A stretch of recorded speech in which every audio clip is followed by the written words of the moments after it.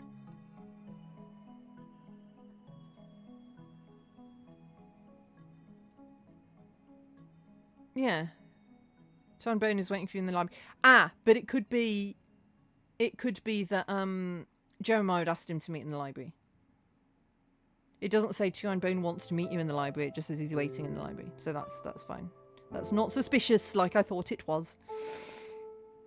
So, we've now only got one person who we don't know where she was, and I was pretty sure she was in the chapel, but apparently not.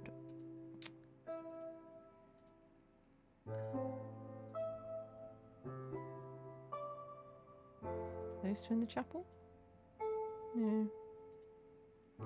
Someone was in the chapel then. She must have been with someone in the chapel, but I don't have any other someones. Anyway, it's time for break. We'll do some more puzzling out in a couple of minutes. Yeah, I know you want fried chicken. We all want fried chicken, but I don't know how to make fried chicken, so...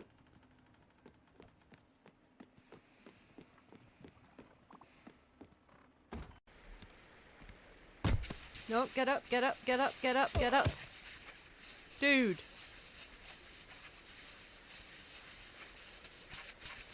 Ow. I mean, you've mostly got yourself to blame for that one, my friend.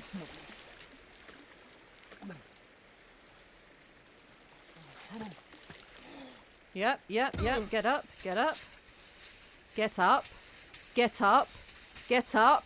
Get up!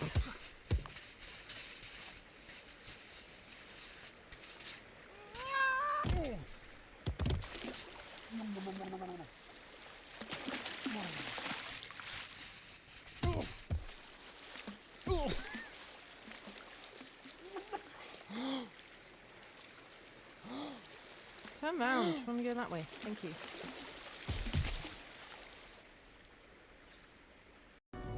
The turtle of being turtly awesome.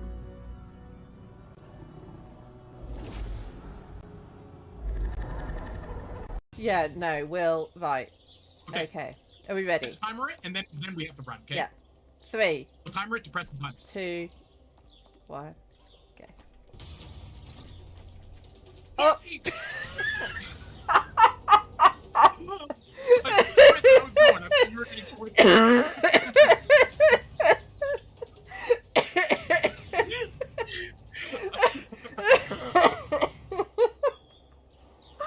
I think that broke me. Oh, man. We both just jumped straight down the hole. Holy moly. Oh, it's after 11. I can't now. Holy moly, you okay? We got a snake in the bush here.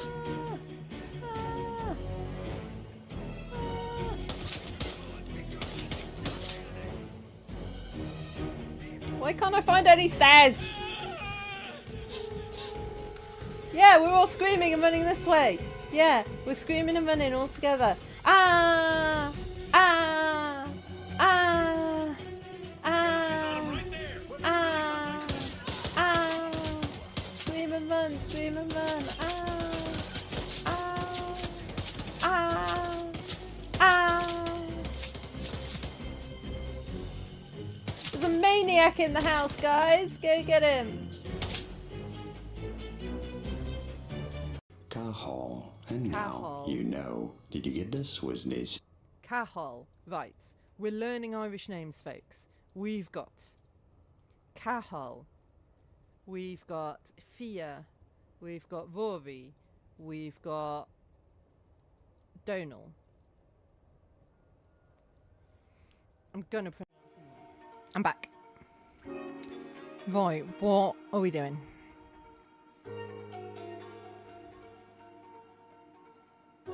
I don't know.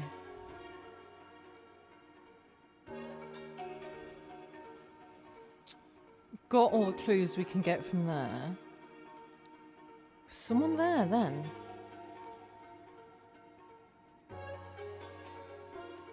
No, maybe someone else arrived by boat, because it's not saying that nothing is happening there.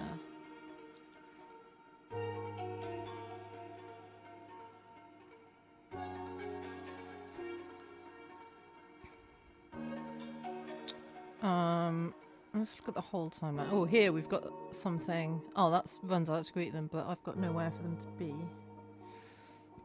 That's the distant cove. Yeah, someone who had a dark aura. But I'm guessing that I don't have them yet as a person. Yeah, we don't know where you're going then either.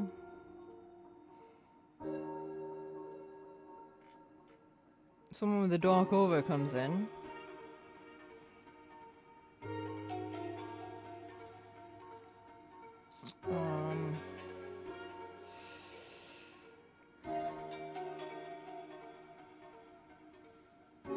What clue have we got here? You went to the library after this. So, library. You.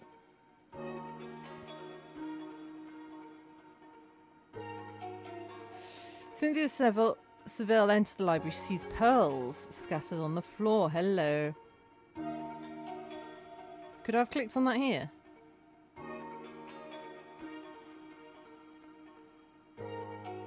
I could have clicked that here. Okay. That's why that was a green outline. Cynthia Seville kneels down and carefully picks them up, inspecting the reddish swirl in their luster. She shakes her head and places them into her blouse pocket. She walks over to the bookshelf and selects several heavy volumes. So the pearls are now following Cynthia. So wherever the pearls are, Cynthia do be. For now, anyway. She sits at the desk, opens the briefcase she brought with her and spreads out a series of ledgers. Cynthia Seville lights a cigarette and begins to work, her brow furrowed in concentration. She runs a finger down the column of expenses. They're hemorrhaging money left, right and centre. How much for drinks and opium? She slams the ledger shut and rubs her temples. We've got the expenses. That's interesting. Croquet lawn! That's what we needed.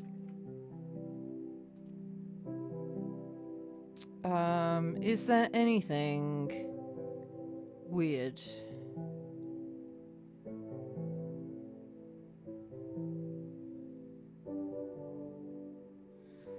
Oh man, for veterinary fees that low.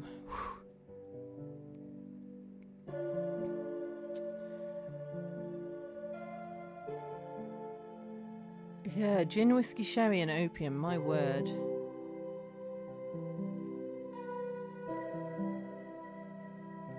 I'm not seeing anything that stands out as weird. I'm assuming something will stand out as weird at some point. I really must go make myself presentable for dinner. It's wretchedly hot and I couldn't possibly appear in these damp things. Just as she's about to leave, an explosion. She stands still for a moment, and once everything seems to have settled, she resumes her walk to the guest house. Okay, so she is off to the guest house. Guest house. You. Cynthia Seville has entered the guest room to freshen up before dinner. As she steps into the wash house, she feels a large stone wobble beneath her heel. Curious, she kneels and pries it loose. Underneath, she finds a heavy leather pouch. She opens it. Inside is a revolver and a small glass bottle with a biohazard label. What on earth? She pockets the biohazard sample and the revolver. She takes the empty pouch and tosses it into the tall grass behind the wash house. Cynthia Seville showers and changes into a fresh dress and walks out as Canan runs past her in panic. She watches him passively as he sprints from the worker quarters towards the sound of the blast, albeit a tad late. Smooths her dress calmly and heads towards the dining room. Huh.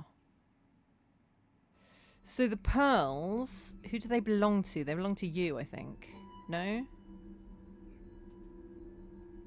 They belong to you? They belong to you. Yes. The biohazard sample belongs to you. Okay.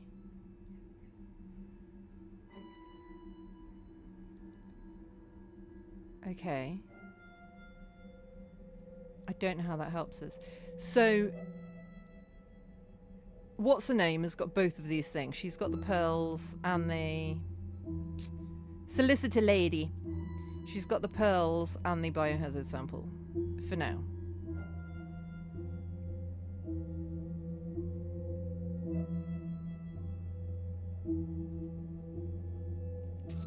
And then she goes to the dining room.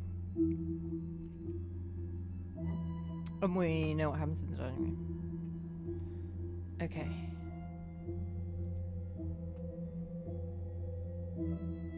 So who was at the guest house before they got there?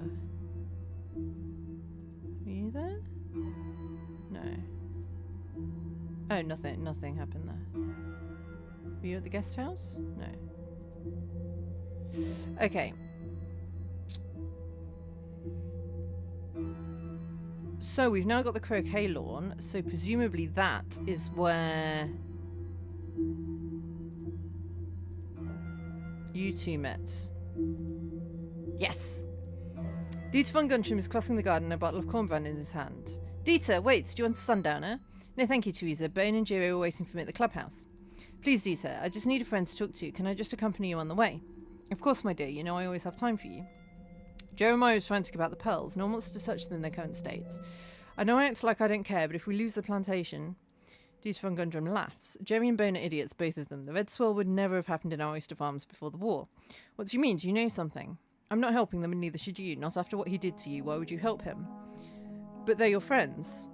Friends? What kind of friends are they to me, really? They only tolerate me, but I know what they say behind my back. There's no love lost between them and the Germans.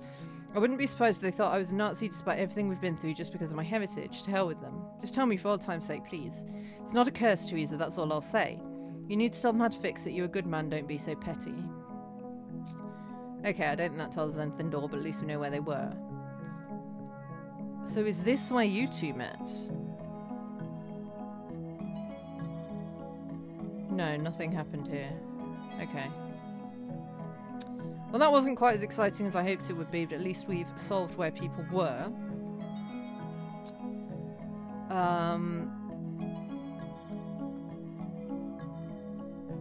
This is interesting. So I can see at a glance who's doing what.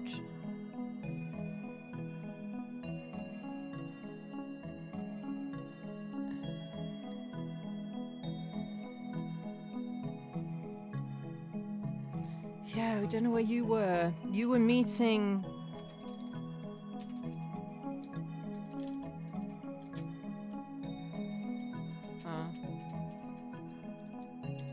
I can't remember how you spell the name.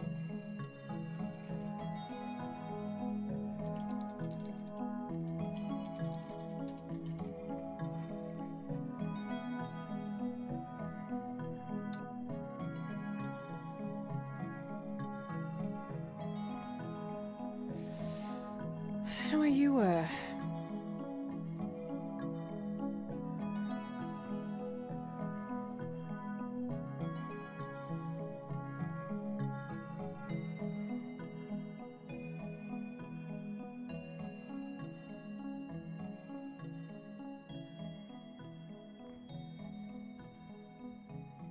Oh, I know what we can do. I've got some objects that were in the dining room, haven't I? So I can see what the people holding those objects was saying. A tall white man, the mysterious stranger, strides in. Two rough-looking locals standing outside the room guarding the door. He's heavily armed. Lucas Sterling is about to stand up. Jiro Tanaka puts his hand on his shoulder. What are you doing here? How did you get in? Where's Cannon? What did you do to him? He'd best be alive. I just got back from Sandan-kan. I need more time. Walks over to Rose Goodwill. Pulls out a cigarette, pats pockets, hesitates, reaching into his pocket, pulls out a lighter, flicks it open and offers the flame. Nice piece, solid. I'll take this, a down payment. The mysterious stranger's got it now. Okay. So then if we follow the lighter from then on, mysterious stranger has it. And he's the only one who leaves then. So does that mean that everybody is still in there at this point? Not you, not you, not you, you. No, yes, you. No. Okay. Okay, pearls. Okay, nothing from those. Biohazard? No, same thing. Okay.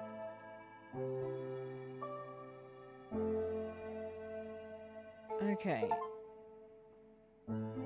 I've successfully used 10 items. Nice.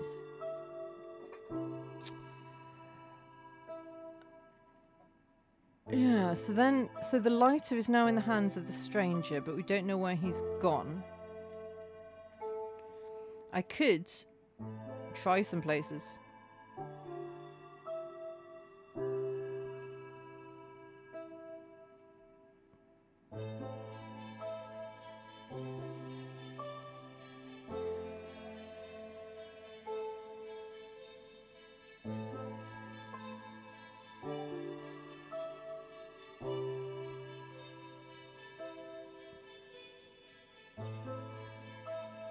Wait, was I doing the wrong time?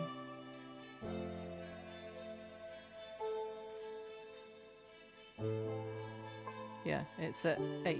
No, 9.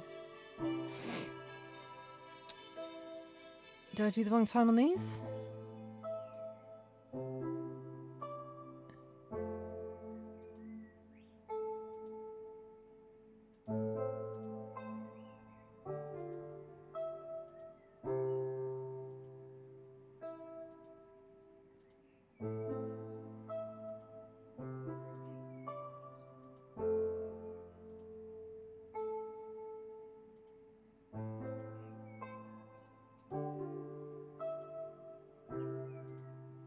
It's good finding out where people aren't.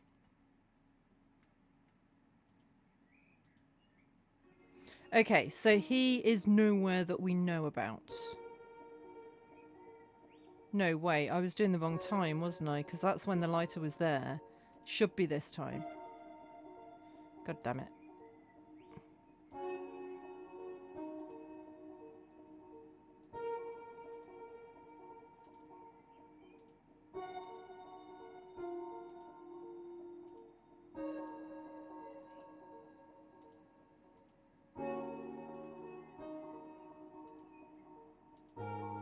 No. Okay.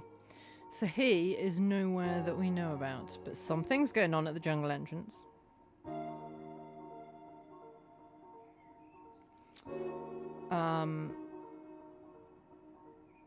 But the lighter is not there.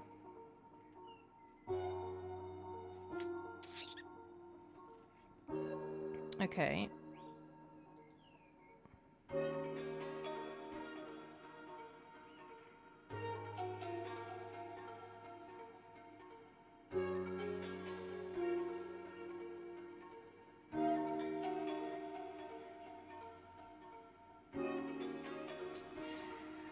So he doesn't say, who are you?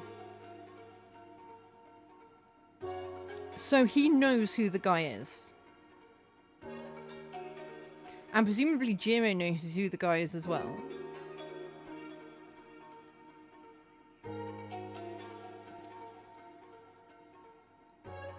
So that's interesting.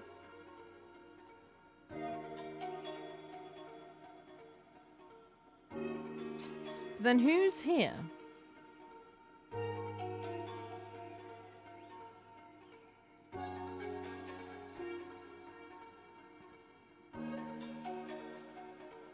Oh! All of them. I must have missed someone out. Yeah, must be a business partner or something, because it was about owing money. An uncomfortable minute of silence. Teresa McIntyre walks up to Jeremiah Goodwill and slaps him hard. What have you done, you silly, silly man? Teresa McIntyre storms off, followed by Dieter von Guntram. Jiro Tanaka feels out of place and tries to slink away quietly towards the library. Edward Bonfire joins him. Let's get a drink, Jiro, my treat. Loon Goodwill starts crying and runs out of the room. Loon, come back. It's alright, it's over. Loon's room. Okay, cool. Cool. Lucas is going to Loon's room. Excuse you. How has this guy just arrived and they're just like, he's now being treated like part of the family when no one knows who on earth he is? They haven't even tried... Oh no, they did phone the police, didn't they? They did phone authorities. Now you've gone and done it, haven't you? Oh, Rose turns towards Jeremiah Goodwill and laughs. Now you've gone and done it, haven't you? I can't wait until they come back and murder us all. I'm sure Cynthia, Vitalina and I will be the last to die. Those men were looking at... These men, multiple men, were looking at us as though they meant to devour us whole. Girls, the heat is getting to me. Let's go to the deck to refresh. I'll get teas and coffees brought up.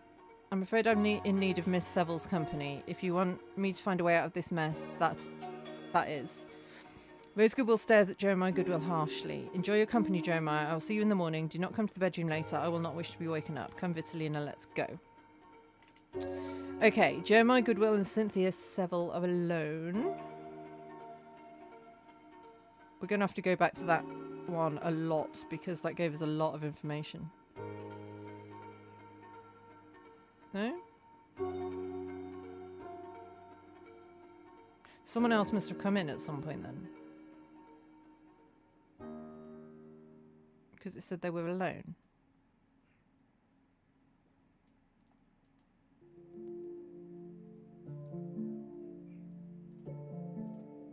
Are the pearls there? They are. Cynthia Seville is visibly shaken, hands trembling as she lights a cigarette. Who is that man, Jeremiah? What have you gotten yourself into? So you were there. You're there. Someone else must have arrived at some point. Okay. Maybe you? Yes. That makes sense. Cynthia Seville is visibly shaken, her hands trembling as she lights a cigarette. Who's that man, Jeremiah? What have you gotten yourself into? A mistake, just a mistake. Jeremiah Goodwill pours himself a drink. I must confess I've put myself in a frightfully tight spot. I've got and borrowed rather heavily against the estate. Took a bit of a flyer to expand the shell beds. My thinking was, well, everyone is mad for rubber and oil now that tobacco has lost its polish over here.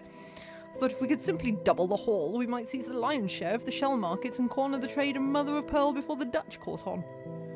But the venture's a dead loss, a complete washout. The pearls are quite hopeless. Wormy crimson things without a lick of orient. Now I'm left staring at a mountain of dead lime and a mountain of debt. Cynthia Saville takes a deep breath and puts out a cigarette. Alright, we have options. We can sell the land to the Rajas. The Brooke family's been eyeing this case for years. Absolutely not. This is my plantation. I'm not moving anywhere. It may not be up to you soon, Mr. Goodwill. If the Japanese invaders predicted, they will take everything by force anyway. You should leave while you can. Sell, take the money and go. Yeah, definitely that sort of a thing. Lone shark shenanigans. He's white though, so it's not the triad like was mentioned at some point.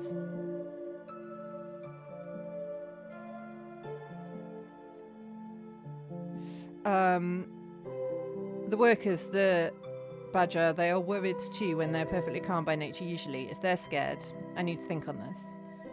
The guest room's been prepared for you, but I'm afraid you'll have to share with Mr. Sterling. We only have one guest house, but it has multiple chambers.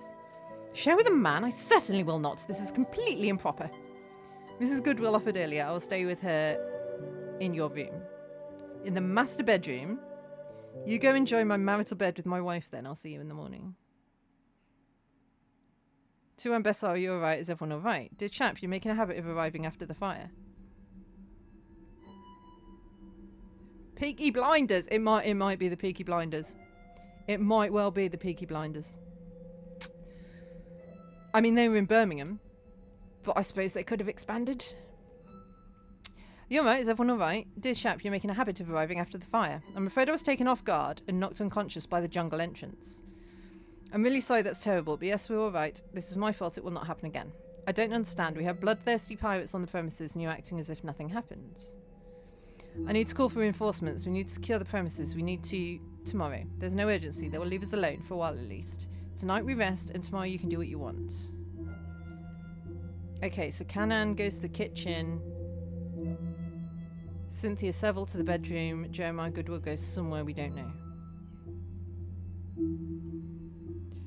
Okay, so Kanan says here he was at the jungle entrance. I'm assuming he wasn't there alone. Oh, he was. Kanan stares, grinning as he clutches his head. What memories crash back into him? The sudden blow, the pirates. There's someone else. Someone untied him. Somebody he knows, but it's too much of a haze. No. He scrambles to his feet, swaying dizzily as he looks towards the distant lights of the main house. They'll kill them all. Ignoring the throbbing pain in his skull, he stumbles out into a desperate run towards the main house. So that must be... presumably you untied him.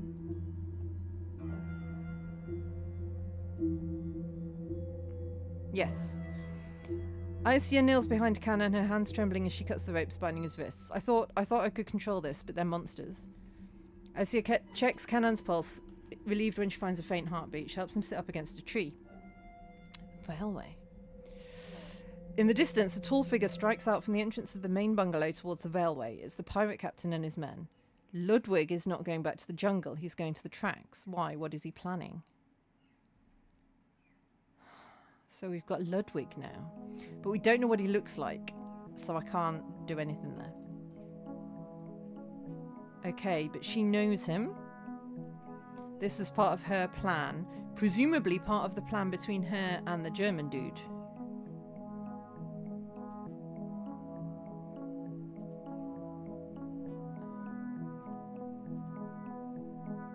No.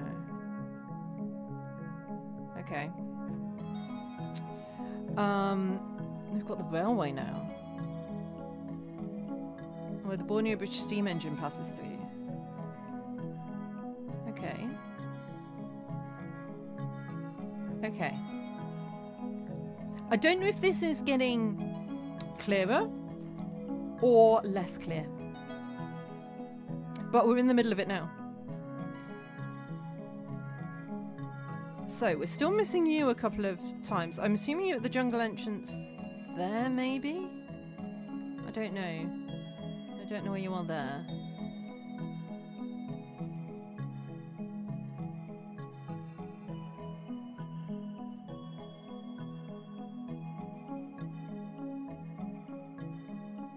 We must still be missing some locations, because it is getting more mangled.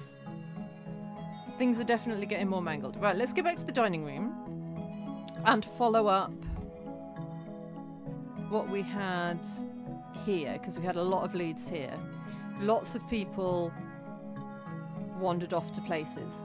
So, Jiro and Edward went to the library. So here, in the library, with the lead piping, we've got Jiro and Edward.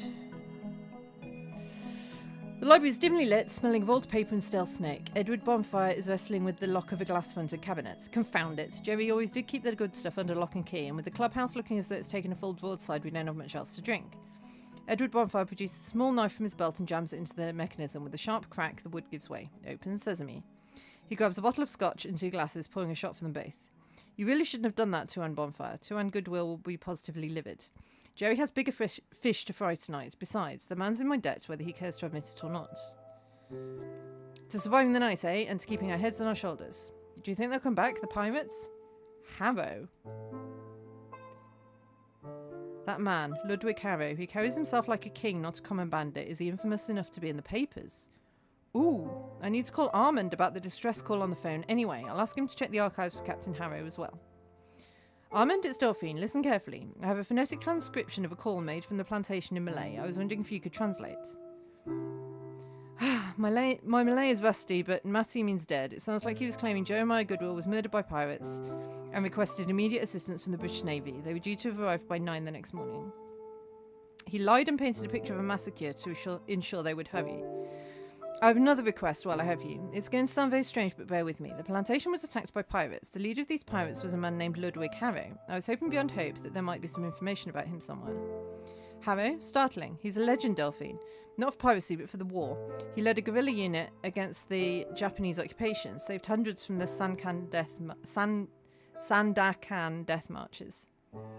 He's a hero in the history books. I have a service photo from the archives. I'll send it over to you. That's incredible. Thank you so much, Armand. Ha ha! Ludwig Harrow. Okay. We'll do stuff with them in a minute. Harrow, he's a shark. He caught the scent of blood in the water. He'll circle until he gets what he wants. I've seen his ilk before. In 26, many think they can take what they want. You saw them off then, though, didn't you? We gave him a scrap. That's the crucial distinction. Jerry, he fancies he can negotiate a settlement. You can't parley with a shark, old son. You have to punch it squarely in the snout. I really must beg your leave, Mr. Bonfire. Decamping so soon, the bottle is still full. I have to, well, see a man about a dog, as they say. A dog, is it? Or a bitch in heat, perhaps? I'm sure I don't follow your meaning, sir. Oh, don't play the innocent with me, old boy. I've got eyes. Off you go, then. Mum's the word. My lips are sealed. Tighter than a clam. Thank you, Mr. Bonfire.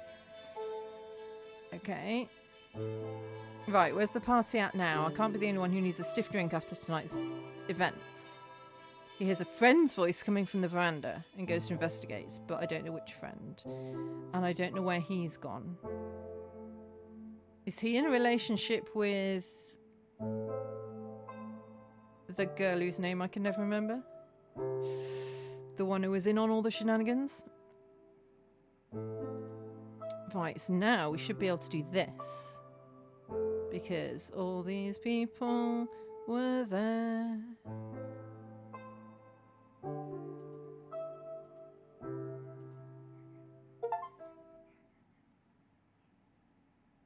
What?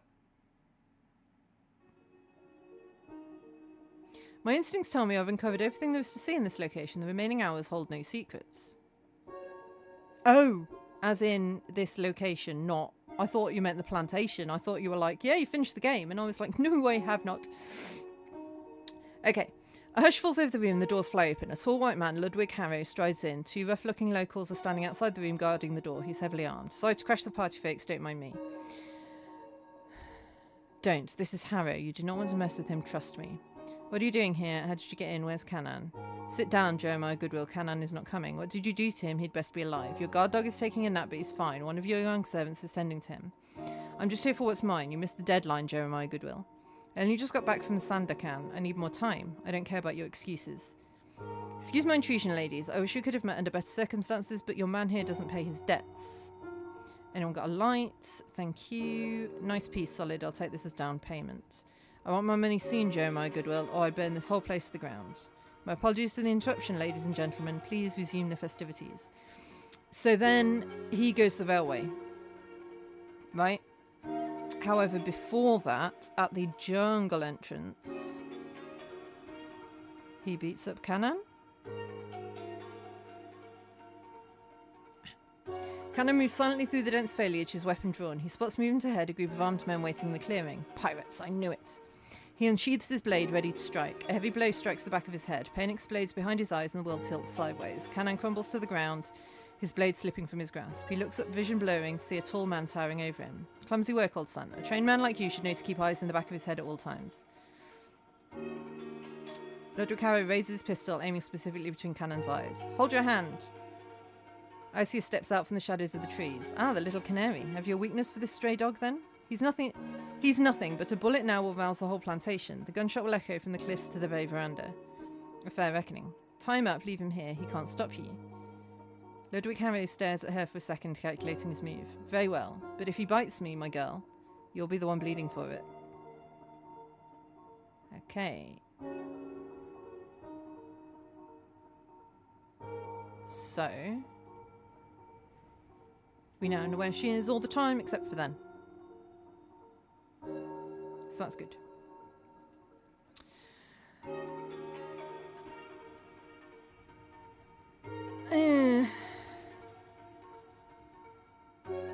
I mean, she's right about the gunshot. The gunshot would be heard everywhere.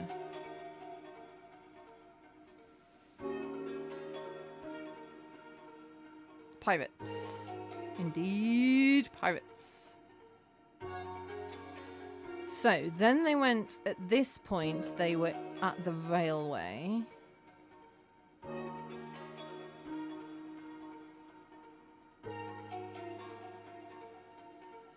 Is it just Ludwig? Not necessarily, but the lighter was there. No, the lighter wasn't there?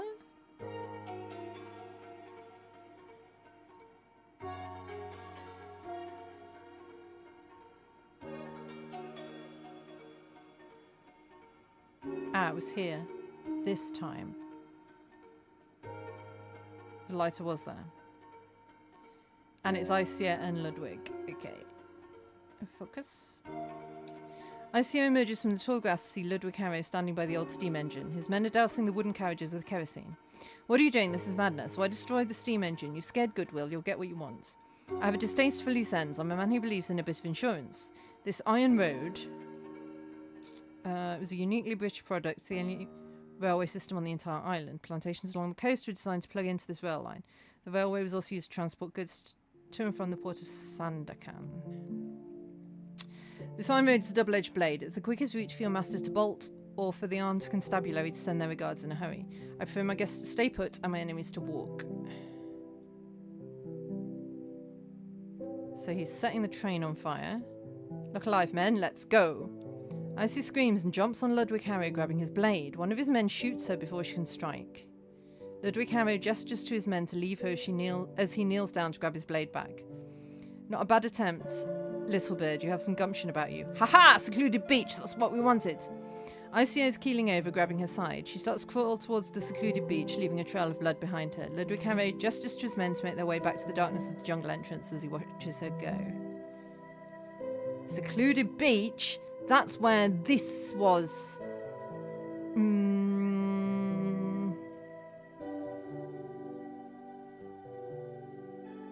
You and you. Ha ha! The secluded beach is empty, save for Dieter von Guntram and Isia standing in the shadow of large limestone cliffs. It's all in readiness, Isia. The jungle track to the bungalow is unguarded, Tuan. Excellent. And our guest? Captain Harrow will be signalling at sundown. I've trimmed the lamp and set it upon the ridge as a beacon. I shall be glad when this is over. The waiting is killing me. You'd best be right, Mr. von Guntram. If this venture fails, it's not merely my situation on the line, it's our very necks. Have faith, my dear. The chaos will be our cover. No one will suspect us. I shall see to it that Canaan is occupied. You must ensure the company remains in the dining room. At the table in the dining room. Okay. So that's that sorted.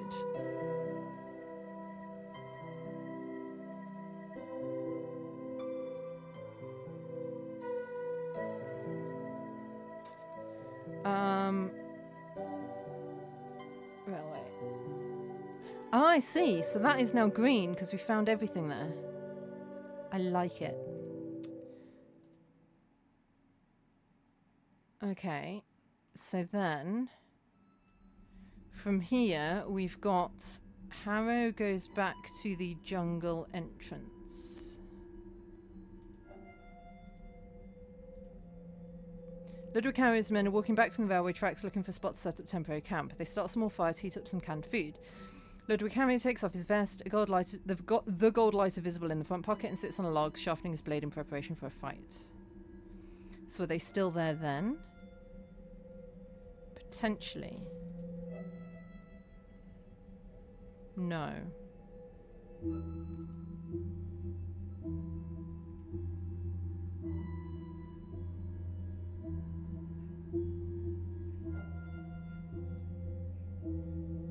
But I can't do the lighter then. Okay. But then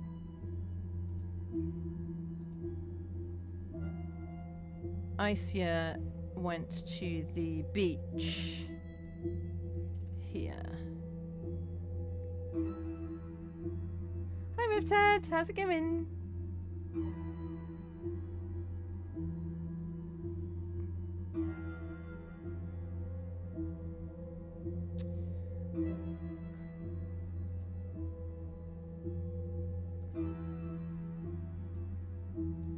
Isia stumbles out of the jungle path onto the sand, clutching her side. A dark stain is spreading rapidly across her white uniform. She collapses near a set of caves in the limestone, her breathing ragged and shallow. Oh no! I just got an achievement called Death on the Beach. I think this is a lot of work, yeah, this game. It's good though, I'm really enjoying it. The beach is empty, there's no Dieter von Guntram. You said you would be here. Wait by the rocks, you said, we'll sail away. You promised. She tries to crawl towards the water, but her strength fails. Her hand falls limp to the sand as the tide gently laps at her feet and the life fades from her. So, she's done.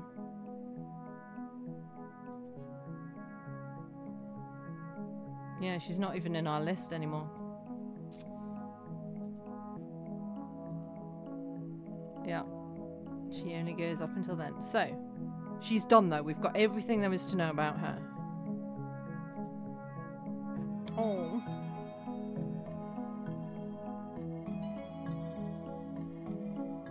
Okay.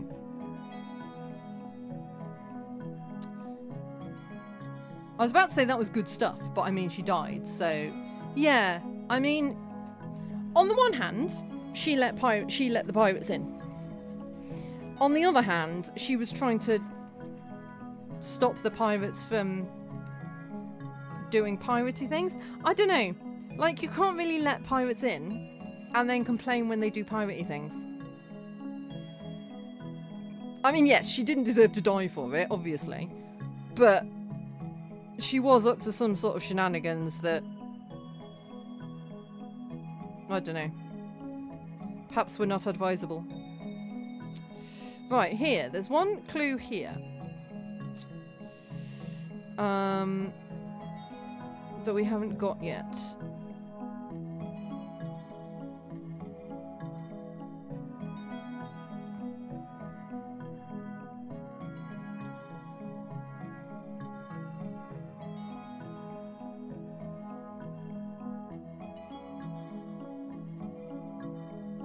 Yeah, did the Lord answer your prayers? So she must have been in the chapel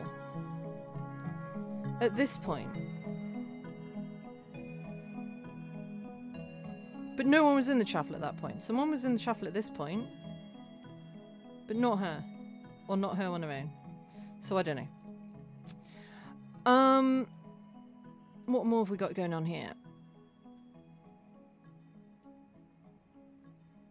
Right, Lucas and Loon went to Loon's room. Which I think is a bit dodgy because he's a strange man. No one knows who he is. And he is accompanying a girl who we don't know how old she is, but a lot younger than him, to her bedroom. Oh. Okay. Loon Goodwill flows onto her bed, burying her face in the pillows. Lucas Sterling sits on the edge. You're sitting on her bed. Dude! Loon, please, it's over now. They've gone.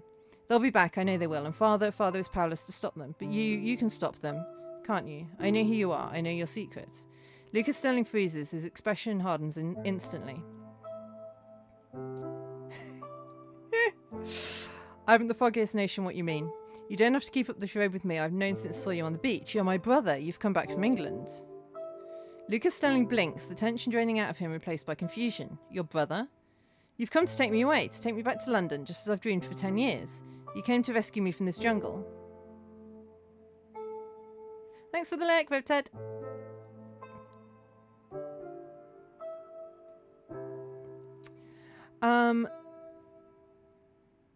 Lucas Sterling sighs, running a hand through his hair. He looks at her with a mixture of pity and sadness. Loon, listen to me very carefully. I'm not your brother. You're not, but you are right about one thing. I do have a secret, and you must swear on your life to keep it. I swear. I'm an agent of British intelligence. A spy? Like in the novels?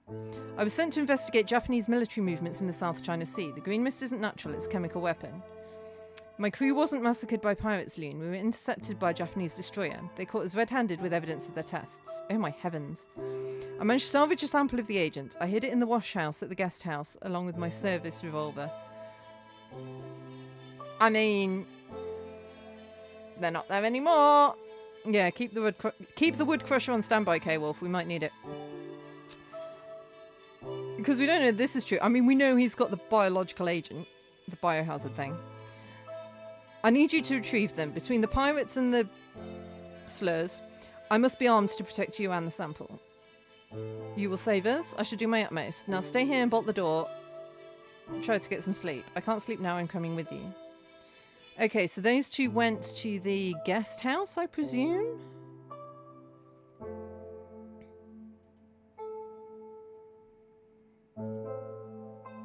Aha. Lucas Sterling emerges from the small wash house, his face pale and grim. Loon Goodwill is waiting for him on the path. It's gone. What's gone? My kit, the pouch. It was hidden right here under the loose floorboard. Someone's taken it. Taking things that don't belong to them seems to be the order of the night. You don't understand. I need a weapon. The revolver was in there. If things go south, and that sample is dangerous, if anyone who has it doesn't know what it is, who knows what could happen? Follow me. The worker quarters. We keep rifles there for the boars. They hurry along the path. As they pass Teresa's room, they can hear screams from within. Good God, what's that? Is someone hurt? Keep walking, Lucas. But that sounds like... I said, keep walking. It's just Mother. It's best not to ask. I mean, that's kind of concerning. But sure. Okay, so then they went to the workers' quarters. We'll go look in Teresa's room in a minute. Lucas Sterling and Loon Goodwill step into the workers' quarters. From the window which overlooks the plantation, as the quarters are up on a hill, they have a terrifying view. To the south, the Iron Road is an inferno, flames licking the night sky. To the east, at the cove, Japanese soldiers are disembarking from landing crafts onto the sand, and all around them the sky is black with soot. Oh dear. Lucas Sterling, loading a rifle with practiced ease. It's worse than I thought. They're surrounding us. There are so many of them. Lucas Sterling picks up some binoculars. But who do they belong to? Alright, I see 6 launchers landing on the secluded beach with a dozen men in each. And the blaze has given me a good view of what's happening by the jungle entrance in spite of the darkness. It seems that Edward and Dieter are there with our friend Captain Ludwig Harrow. They're heading back towards the house. Huh. So at this time, Edward, Dieter and Ludwig are in the jungle.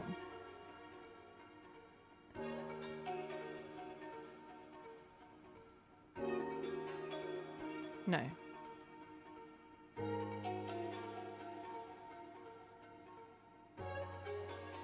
No. Maybe they were there the previous hour.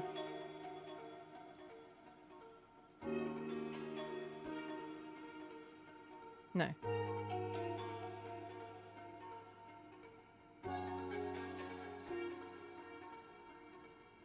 The lighter should be there, though. Surely.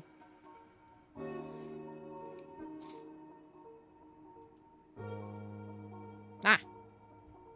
Ludwig Harrow goes through the corpse's effects. Who's the corpse? What do we have here? Ludwig Harrow gestures to his men to get the corpse out of here. He composes himself, putting his vest back on. He splashes water from the canteen onto his face. It's time. Gather your gear, check your weapons. Tonight the Goodwill plantation falls. So the lighter wasn't there. So does that mean it's only those two? No.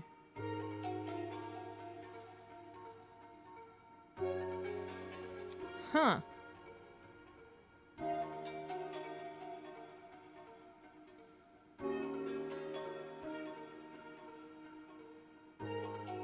Okay.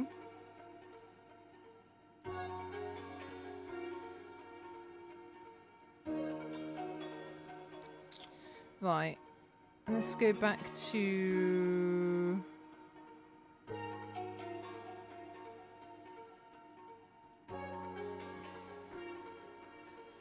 Got the binoculars.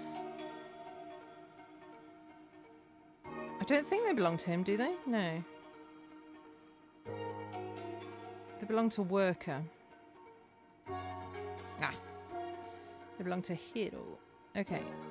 So they...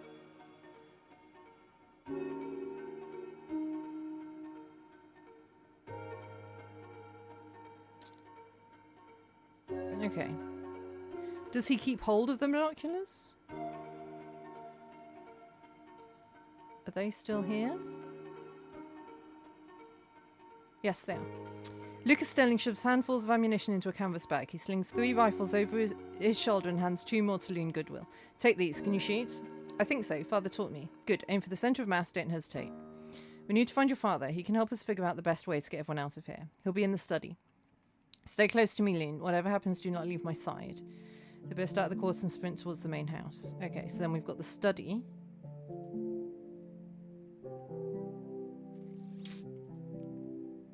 Will be those two and him. Maybe other people. But would the binoculars be here? Yes. Huh.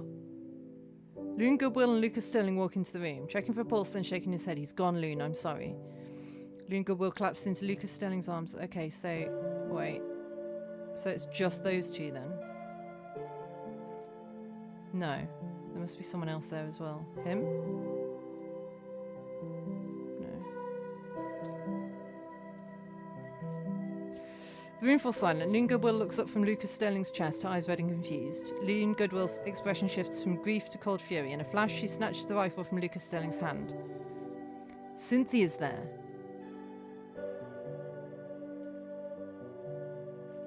Okay. Lucas, June, and Cynthia. Loon, not June. No. Someone else must be there as well, then. No. Okay. The pearls might tell us something, no? Ah. You don't have the pearls anymore. Vitalina is there. That's quite enough. Sit down and hold your tongue, girl. We're subjects of the crown, not savages. Cannon's there. Jeremiah's gone. I know I'm skimming through this because I'll read through it properly when I've got everybody who's there. Ah. She gave him the... So Lucas now has the biohazard sample. Okay. Baliban Antu. Powerful shaman. I doubt we'll be able to find a photo of him. He's too obscure, too hidden in the shadows of history. I'll have to deduce his presence by other means. I'll need to think outside the box if I want to be able to piece together his movements. Okay, so we probably want something that that he has on him. Oh, she's MI5. Whoo! Okay, so we've got you, we've got you, we've got you, we've got you. And you.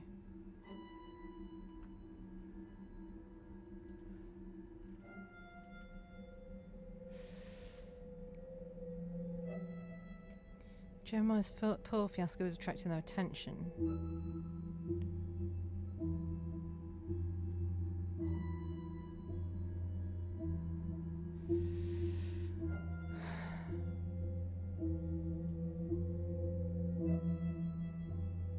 Oh, Rose is there.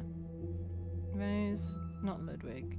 Loon, Lucas, Vitalina, Cynthia, Cannon.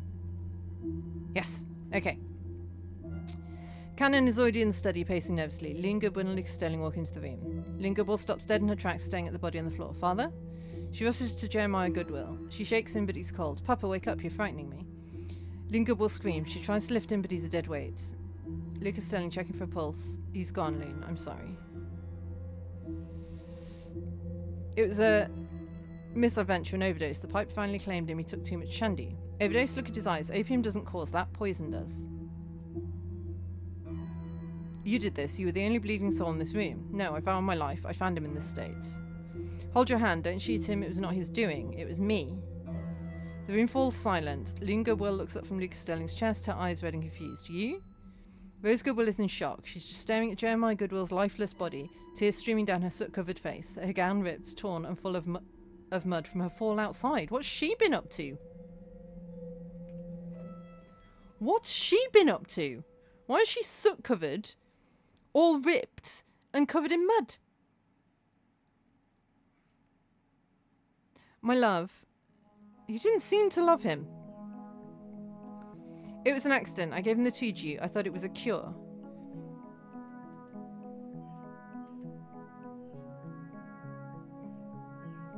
Loon Goodwill's expression shifts from grief to cold fury. In a flash, she snatches the rifle from Lucas Sterling's hand. Loon, no. Loon Goodwill fires. The shot rings out very loudly in the small room. Vitalina Petrovsky shrieks, clutching her hand. Blood drips onto the rug. That's quite enough. Cynthia Seville Seville strides forward, slapping Loon Goodwill hard before wresting the weapon from her grasp. Sit down, hold your tongue, girl. We're subjects of the crown, not savages. Cannon, seize that woman's hand before she bleeds out on the floorboards. Cannon rushes to Vitalina Petrovsky, tearing a shred of linen from his shirt to truss the wound. Now attend to me, the lot of you. Jeremiah is gone, no amount of hysteria will fetch him back, but the Japanese are on the beach and heading this way fast. If we stay here arguing, we join him. You're barking orders like a regimental sergeant major, Miss Seville. Just who the devil are you? MI5. I've been tracking the triad operation through the Straits. Jeremiah's pearl fiasco is attracting their attention. And Babalan Antu, who provided the Tuju, one of their agents most likely. SIS, monitoring the 5th column. Secret Intelligence Service. Oh, MI6. 5th column, knowing them to the Axis powers espionage and sabotage activities in the Allied countries during World War II, a term coined by Winston Churchill to describe the Axis powers' efforts to undermine the moral and effectiveness of the Allied forces. Monitoring the 5th column and gathering human intelligence on foreign powers specifically sent here to monitor Japan activities. So in this one plantation, we've got MI5 and MI6 just knocking about. Well then, Mr. Sterling, it seems we're on the same side. We need to get these people to safety.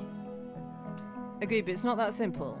The Japanese are coming in from the sea, but I've spotted the pirates doubling back this way through the mangroves. They've torched the railway. Edward and Dito are with them. My Lyubimi? Yeah. Maybe she's KGB. She could be. Oh, merciful heaven, please tell me he's intact. He seems fine from what I can see. The man can fend for himself, Vitalina. Isia helped them. I realise that now. I was in a haze when I saw her dealing with their captain, but it's all falling into place now. I say we try and... Yeah. I say we try and get to the boathouse and reach my launch. It's a grisly sight, but probably only way out at this stage. Oh, secret. We can get to the boathouse undetected by taking the secret companionway to the chapel. It begins behind the panelling in the clubhouse, but we'll need the key from the library. That sounds complicated. Canna and Cynthia, you escort the ladies to the clubhouse. Rose, take a rifle and come with me. We'll secure the key as you know the hiding place. I'm joining the party. You've vowed to protect me. Very well, but no more sharpshooting our friends. Do you hear? I am dreadfully sorry, Vita. I simply cannot grasp that Papo's gone. Shots can be heard coming from outside. Everyone steps to the window. Some of the parties outside have torches, but it's difficult to see anything in the dark with the soot still raining down. It's pure chaos. And Mother? Where's Mother? One hopes Jiro has her under his wing. We can only pray they see the writing on the wall and find a way out. No, we can't just hope. It's my mother. I'm not losing her too. Very well, little Mem. A change of plan. I shall strike out and fetch your mother and Jiro. The rest of you carry on as arranged. Then it's decided. I'm coming with you, Cannon. Lunka will turn to Lucas Sterling. Sorry, Lucas, we'll have to part ways now. It's my mother. It cannot be helped. See you on the other side, young lady. One last thing, Mr. SIS. I take it this is yours. Indeed, this is a sample of the green mist. A chemical agent the Japanese have been perfecting in the Sulu Sea. A lot of good men died getting this sample. I'm glad it wasn't lost yet.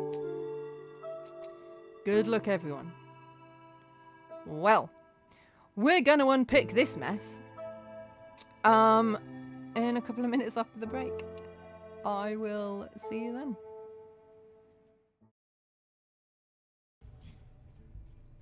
Oh, God. I'm scared to look.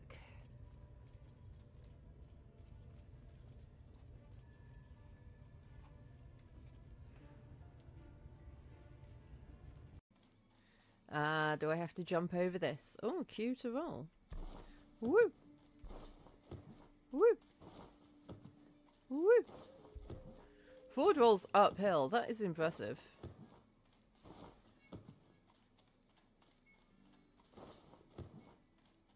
And have faith that she will guide me.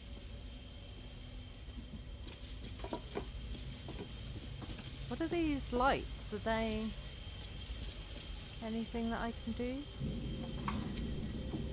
Another bowl bearing the stains of an ancient blood offering. Dudes, Tiggy's up there.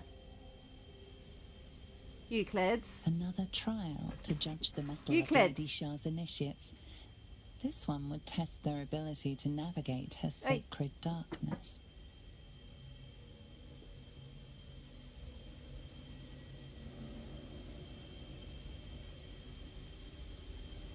Euclids. Hey!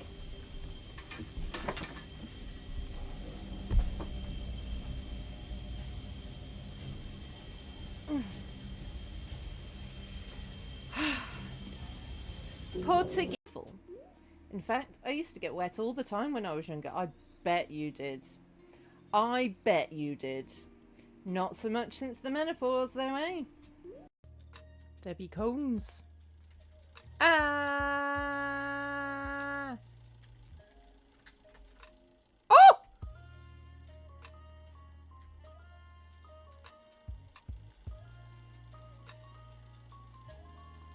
Okay, well that's new.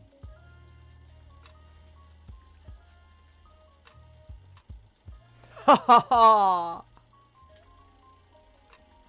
Have I broken the game? Like 3 seconds in. Oh, wait! I think I did it. The ads want to play. Oh, no! Oh, shit.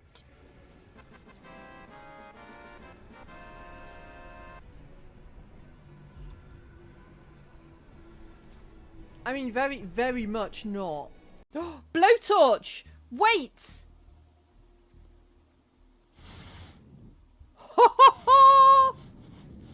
I didn't need a hint. I remembered what I've got. Cool. Right, let's sort out this mess then. Just as they all disperse. Right, where do they go? So. Ba-dum-bum-bum-bum-bum.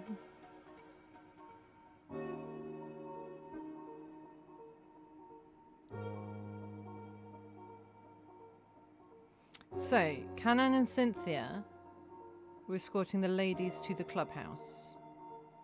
But Canon isn't. So just Cynthia and the ladies are going to the clubhouse. So, not you. Not you. Not you. Clubhouse.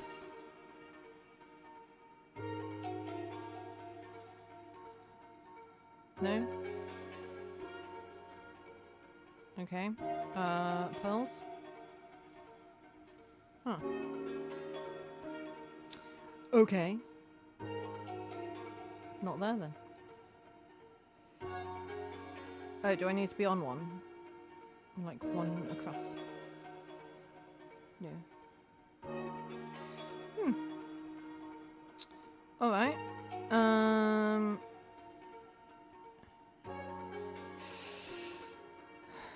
So who stayed here? Don't know.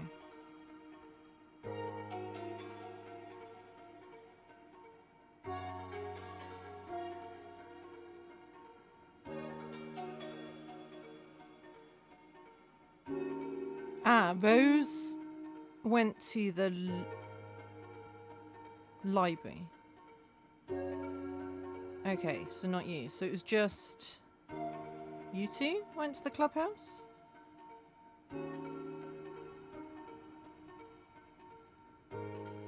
Yes. Cynthia Seville and Vitalina Petrosky raced towards the clubhouse, ducking low to avoid the stray bullets whizzing through the air. They reach the edge of the clearing just as the roof is fully consumed by fire. The secret companionway is behind the panelling. We have to... A massive explosion rips through the building as the alcohol still detonates. The shockwave throws Cynthia Seville backwards into the bushes. Timber and burning thatch rain down around her. Coughing and dazed, she scrambles to her feet. Vitalina! Vitalina! There's no sign of Vitalina Petrosky, only roaring flames and the sound of battle closing in. Between the smoke, she sees silhouettes of pirates clashing with uniformed soldiers. Confound it, the entire scheme is quite gone to the dogs. She spots a gap in the fighting towards the edge of the plantation. The others will have heard that. They'll know the route is cut. I must strike for the chapel alone. Reach the planned rendezvous. It's the only card left to play. Okay, so then you went to the chapel. The pirates are fighting the Japanese, yeah. Which is kind of fine, right? We can let them two fight it out and, you know, what happens, happens. Cynthia Seville paces nervously inside the small stone chapel. Where are they? The boathouse is still empty. She peers out the narrow window, watching the chaos unfold below. Her eyes slit as she spots two figures on the roof of the main house. What in God's name are they doing? She watches Lucas Sterling and Rose Goodwill scramble out to the observation deck. Mad. Utterly mad. She turns back to the chapel interior, her eyes scanning the stone floor on the walls. Wait a minute, the companionway. Yeah. Yep. I mean, I don't know if you mean the pirates were the distraction or if you mean the Japanese were the distraction, but I mean both. Wait a minute, the companionway. The chapel sits atop a reinforced structure. There must be a war bunker below. She pushes aside the heavy altar cloth and finds a trapdoor secured with a rusty padlock. Gotcha. She grabs a heavy stone, but before she can strike, she notices something. The lock is already opened. The dust is unsettled. Someone was here not long ago. She leaves the trapdoor open, revealing a ladder leading down. Well now, this changes things. She descends into the darkness and re-emerges from the trapdoor, dragging a heavy wooden crate. So is she still there then? Cynthia Seville pries open the wooden crate. Inside, covered in dust, are hail rockets. God bless the British paranoia. She rushes to the window. Down below, Lucas Sterling and Rose Goodwill have surfaced and are swimming towards the boathouse. Did they jump off? They jumped off the observation thing. The Japanese soldiers are lining up on the shore, taking aim at the helpless swimmers. They're sitting ducks, not on my watch. She heaves one of the rockets onto the windowsill. It's an old crude missile, heavy and rusted. She strikes a match against the stone wall and lights the fuse. Fire in the hole! The rocket hisses, sparks flying, then screeches out the window in a powerful blast. It streaks down towards the beach, slamming into the sand right in front of the Japanese squad. How the hell did she aim that? I am impressed, Miss MI5.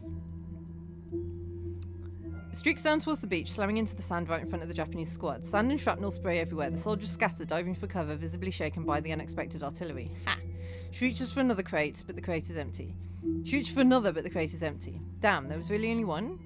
Bullets start chipping at the stone around the window. Great, now I'm the sitting duck. She calls back inside the chapel as the hail of lead hammers the exterior. So she's still in the chapel. Cynthia Saville is pinned down in the chapel, stone chips flying as bullets strafe the interior. She risks a glance out the window and sees the raft pushing off from the boathouse. Go on, get out of here. She checks the revolver, 2 rounds left. I could make a run for it, try to swim. She looks at the beach, swarming with soldiers. Who am I kidding? I'd be cut to ribbons before I hit water. She sighs and slumps against the wall. Well, Cynthia, you wanted a more exciting laugh than drafting wills. Be careful what you wish for. She grips the revolver tight. Right, let's make the king proud. She stands up, preparing for a final charge, but her moment of heroism is cut short as a different sound cuts through the gunfire. Sirens. Boat sirens. She looks out the window. Rounding the headland are the sleek white cutters of the armed constabulary, and behind them a line of grey warships. The cavalry! The bloody navy is here! She sinks to the floor, laughing tears of relief as the heavy guns of the destroyers begin to thunder. So now we've got pirates, we've got the Japanese, and we've got the British. Just all doing a fight. I don't have enough information yet to identify the soldiers or follow the trail past this hour yet. I need to unlock some more memories first. I should come back later. Okay. So we can't... Alright. The gunfire has ceased, replaced by the orderly shouting of naval officers as they unboard from the launches. It is chaos. Cynthia Seville walks out of the chapel into the morning sun. Oh my god, yeah, we've got to morning. We're what, 8 AM? Holstering her revolver, she looks out over the estate. The fires are being brought under control, but the scars on the land are permanent. She reaches into her pocket for a cigarette case, her fingers brushing against something smooth and round. She pulls it out. It's a single perfect pearl. The red swirl inside it catches the light, glowing like a dying ember. She rolls it between her fingers, thoughtful. A souvenir, lest we forget. She slips the pearl back into her pocket and lights a cigarette. A Navy officer approaches her, hand on his holster. Relax, Lieutenant. I'm Cynthia Seville, MI5. I have all the information about what transpired here tonight, but first, I need to clean myself up, then I will debrief you. She walks past the stunned officer towards the wash house, head held high. A superior officer by the veranda is not shocked as easily. You go clean up and meet me at 10 AM sharp for debriefing. Cynthia Seville pretends to ignore him, but smiles as she continues walking to the wash house. Okay, so we don't know who the superior officer is. We shall need to find that out. Okay, so... We know that Lucas and Rose are on the observation deck at this point in time. So, observation deck, Lucas and Rose. Where did Loon go?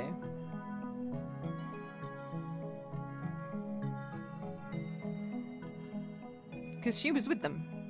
Dawn is breaking, painting the sky in blood red hues. The black soot. Oh no, she wasn't with them. She was going to find her mum with Cannon. When the Japanese invasion was yeah, we know that. The black soot is starting to disperse. Lucas Sterling. I feel like I'm going faster because it's more chaotic and it's more like stuff's happening. We need speed. Lucas Sterling and Rose Goodwill stand at the edge of the observation deck looking down at the devastation. The clubhouse fire has spread, consuming the gardens around it. To the south, the railway fire has reached the dry tobacco fields, churning the horizon into a wall of flame. In the jungle, the pirates are retreating, their shadows flitting away from the advancing Japanese lines. The soldiers have secured the beach and are swarming the plantation. Look down there. At the boathouse, Loon Goodwill and Theresa McIntyre are struggling with the raft's mooring rope. A squad of Japanese soldiers is closing in on them. They're trapped. They can't get the knot undone. Lucas Sterling raises his rifle and fires. Rose Goodwill joins him. They pick off the lead soldiers, but the range is too great and they're running low on ammunition. Damn it, I'm out. Oh, stupid scroll wheel. Me too, they're still coming. I have to go down there. Lucas Sterling climbs onto the railing. Lucas, don't. You'll be shot the moment you surface. I have to try. He dives into the churning sea below.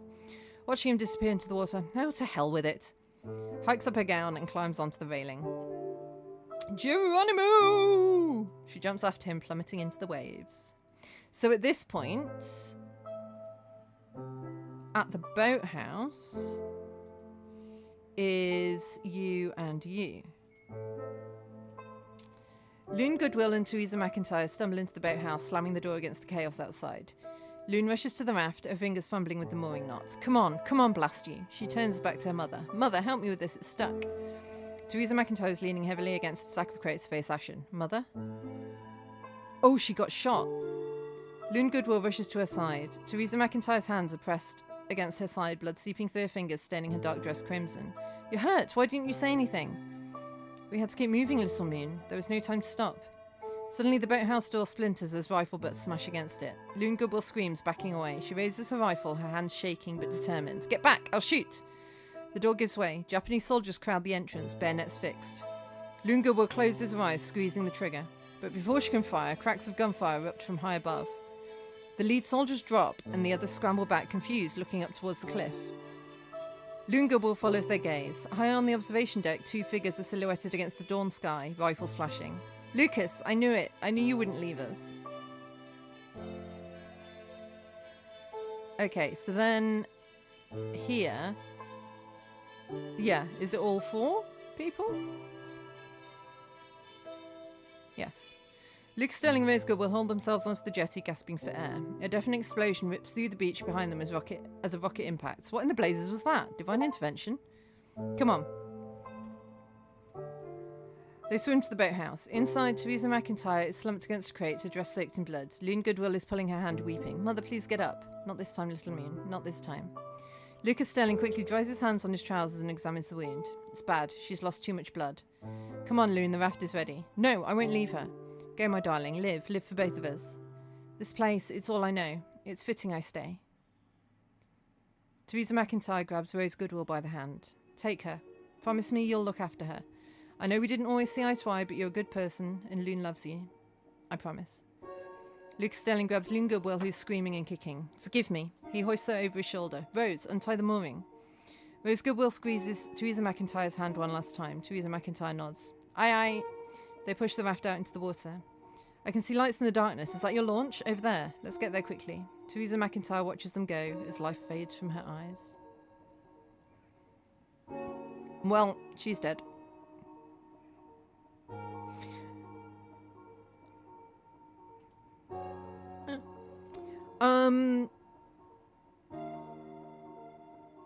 Okay, so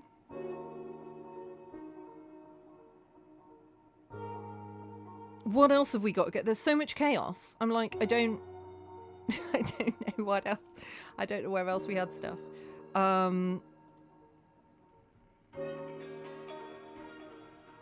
Did you die?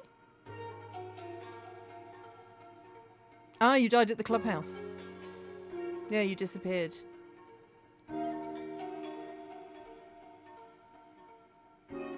I didn't know if you'd escaped because it just said there's no sign.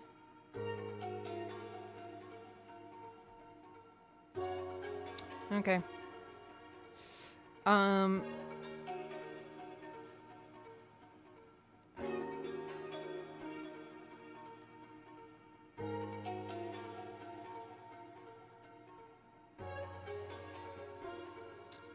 So, from here, wait, what have we got here?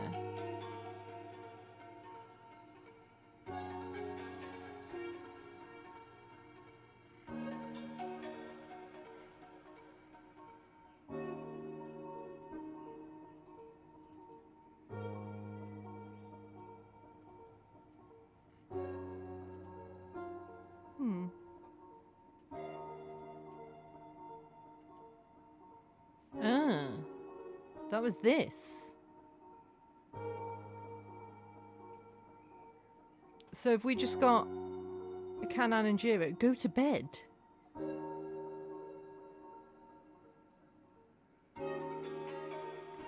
It's all kicking off. Ah. Kanan enters. Jiro Tanaka peeks in, not believing what he's saying. You see, I didn't know who to turn to. I don't know who to trust. Jiro Tanaka checks for pulse. None. He sees the empty blue vial and pockets it, terrified. He places his own opium pipe on the floor next to the victim's hand. Accident. It has to look like an accident. It's better this way. We can say it was an overdose. Bonfire knows about the affair. He'll hang me. Oh, hello. Were you having an affair with Rose?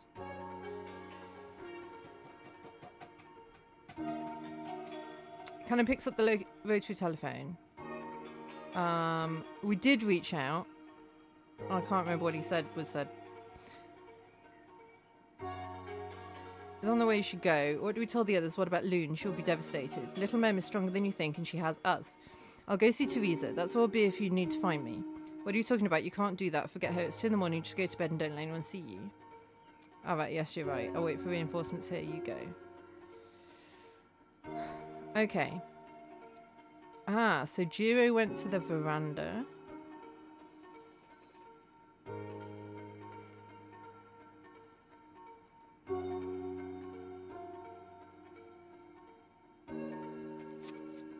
Or did he just go straight to the workers' quarters? I mean, I suppose it wouldn't have taken him an hour to get there, would it? No. Was he there then? Maybe someone else was there. Maybe he didn't make it there. Okay.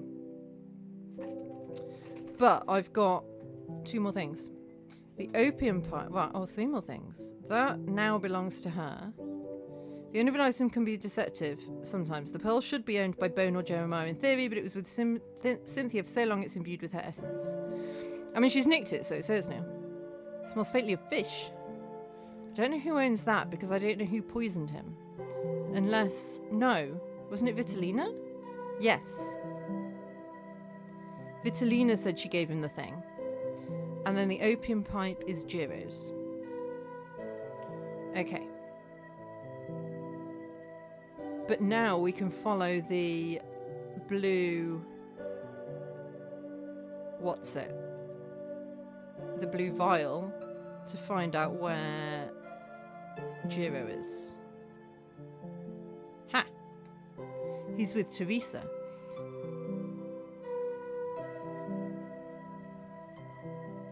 Teresa McIntyre sits alone on the wicker chair, deep in thoughts, a glass of gin in her hand. Jiro Tanaka hurries along the veranda, intending to pass by, but stops when he sees her. He hesitates, torn between duty and emotion. He takes a breath to compose himself, but a sob escapes him. Teresa, what is it now, Jiro? Another calamity to keep us from our stolen hours? Were you 2 having an affair?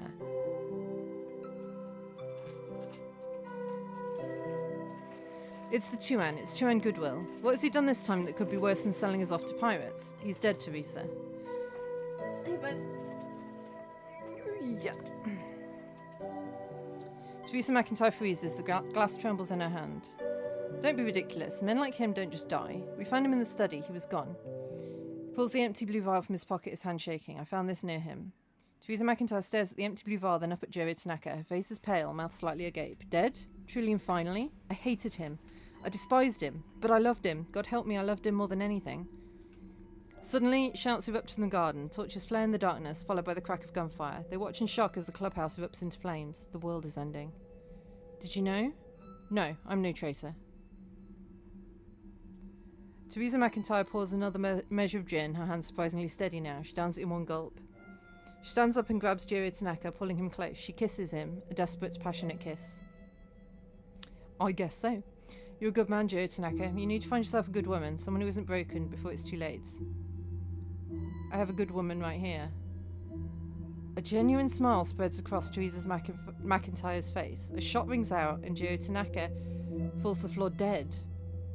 Teresa McIntyre stares down aghast. Jiro Tanaka's blood all over her dress. She screams. Oh, I thought she shot him. But no, someone else shot him.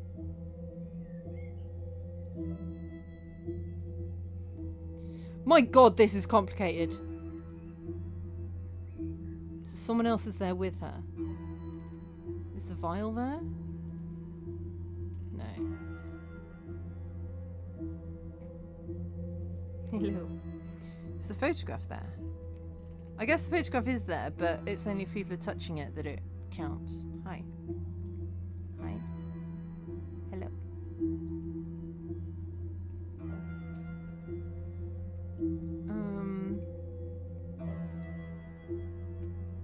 So then where does she go? Was that when she got shot?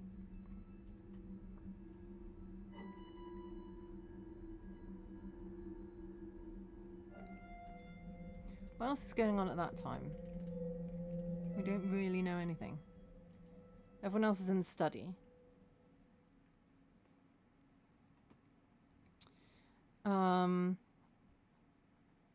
Right, where else do people go?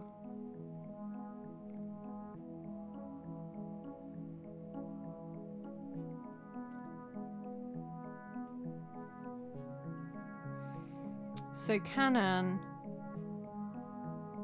went to find... So does that mean that at the veranda there was you and Kanan and Liam? No.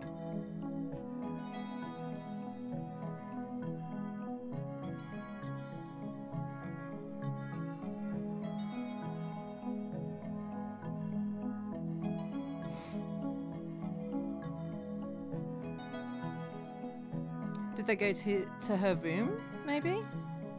Just try and find her?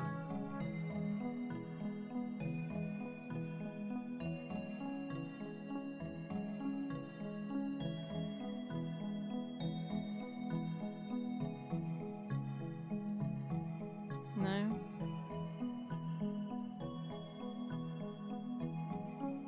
We do know when some people went to her room, though, don't we? Where was that we were told about that? Is it here?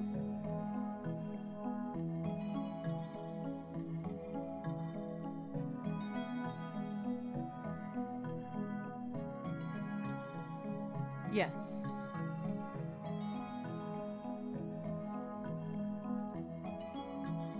So then here, in the master bedroom,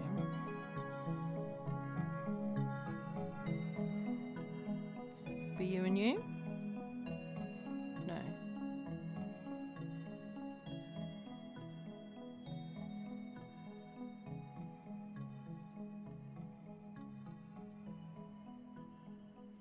What's the difference between the master bedroom and Teresa? Oh no, yeah, Teresa's room.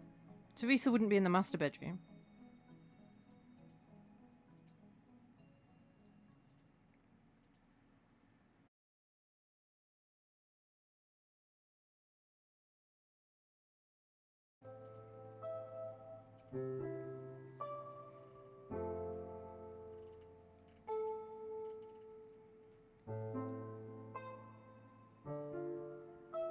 Mrs. Goodwill offered. Ah, okay, so Rose. Got it. Not Teresa. So master bedroom. Rose and Cynthia.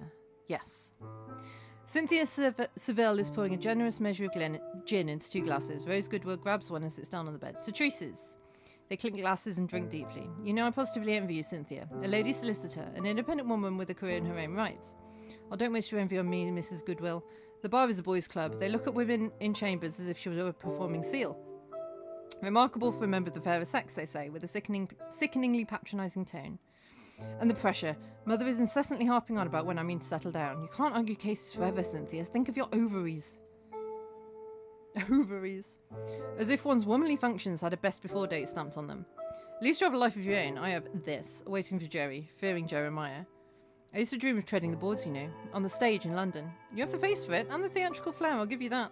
I do, don't I? Let's play dress up. Must you always wear these drab, stuffy suits? Let's see you in something positively divine. Oh, I couldn't possibly. Well, perhaps just the one. So much is happening. I'm very confused, K-Wolf. Now they're playing dress up. Rose Goodwill pulls a shimmering silk gown from the wardrobe. Put this on, it's Parisian. Jerry bought it for me to wear to the governor's ball, but I never did. Cynthia Seville clumsily changes into the dress. It fits her surprisingly well. Oh my, you look ravishing, Cynthia. A regular screen siren. It is rather dashing, isn't it? She spins around giggling. As she does so, she knocks her blouse from a nearby chair and pearls and the biohazard sample fly out from her blouse pocket and scatter across the floor. That's where she lost the pearls.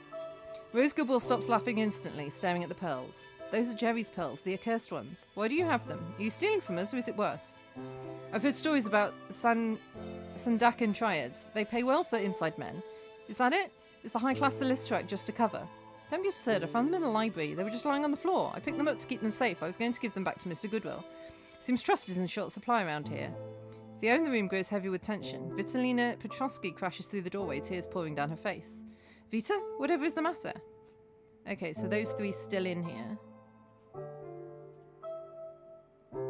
Vita, speak to me. What's happened? It wasn't supposed to end like this. He wasn't supposed to die. Die? Who's dead? Jerry? Jeremiah? Jerry? No, you're drunk, Vita. He's in the study. I killed him. I didn't mean to, I swear. Explain yourself, Vitalina. What did you do? The curse, the pearls. I just wanted to save the plantation. I went to the Boma... I don't know how to say that. Bomber? So I went to see in the chapel. Ooh, that's who you were with in the chapel. That's why I couldn't find where you were. He promised me a cure, a potion to cleanse the oysters. But he tricked me. It wasn't a cure. It was a tuju. A curse where the shaman, a bomber, magically sends an object into the victim's body to kill them. The victim suffers sudden, unexplained agony, and Western medicine finds nothing wrong. I gave it to him in his medicine, thinking it would remove the hex upon him, and then he fell and didn't wake up. You poisoned him? It was an accident. I love Jerry. You know I wouldn't hurt him. A tuju. He gave you a tuju to kill Mr. Goodwill. He said it would drive away the bad spirits, but it was poison. No! No! Rose Goodwill scrambles off the bed, tripping on her gown, and bolts out of the room towards the croquet lawn. Rose, wait! Cynthia Seville grabs Vitalina Petrovsky by the arm, hauling her up. We have to go, now, before you say another word to anyone else. She picks up the biohazard sample and drags the wailing Vitalina Petrovsky out the room, chasing after Rose Goodwill. Are you still in the dress? Okay, so then you all went to the croquet lawn.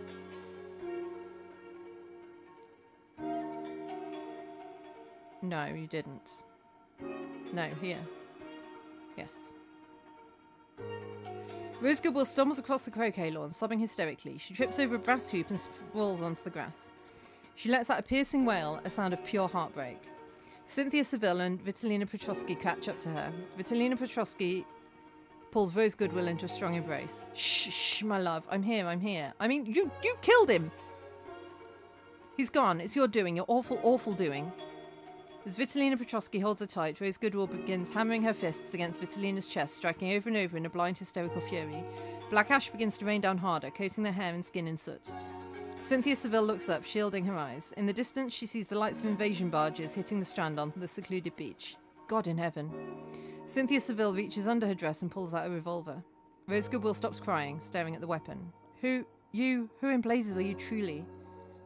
You were right to be suspicious, Rose. I'm not who I say I am, but that doesn't matter now. What matters is we're in grave danger. The Japanese have made landfall and we must get a move on. Cynthia Seville helps the women to their feet. We must muster the others. To the study! On the double! To the study! As they enter the house, Ludwig Harry's party can be seen in the distance, arriving with torches in the darkness. Okay. So, and then they all went to the study. But then does that mean Ludwig is here? Was he with these two? Yes. Oh, okay. We're done with the croquet lawn. Ludwig Harrow, Dieter von Guntram and Edward Bonfire merge onto the croquet lawn along with Captain Ludwig Harrow's crew of pirates. They are armed with pistols, blades and burning torches. Edward Bonfire is still wielding the croquet mallet. Oh, you had a croquet mallet, did you? No. They're dropping like flies, aren't they? Alright, K-Wolf, thanks so much for being here. And remember, if you want to see the end of this, I mean, I'm going to finish it today, I should think, then head to the YouTube channel.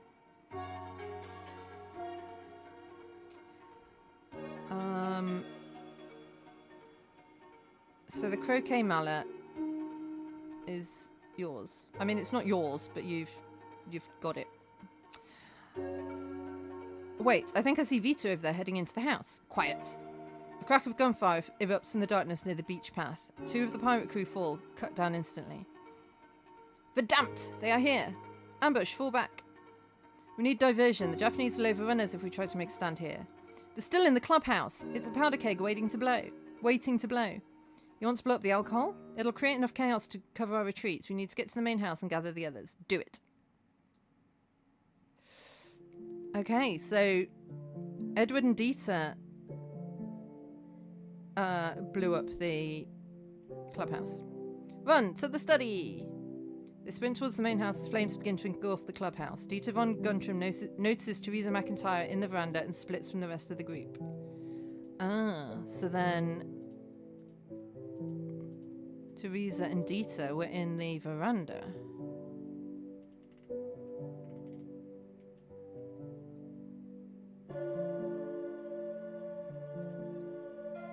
No.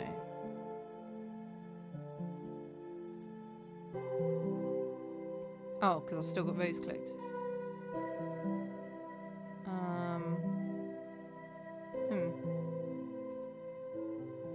No, someone else must have been there as well.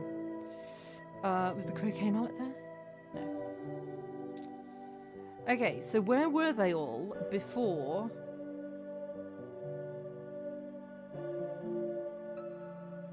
They must have been in the jungle entrance, right?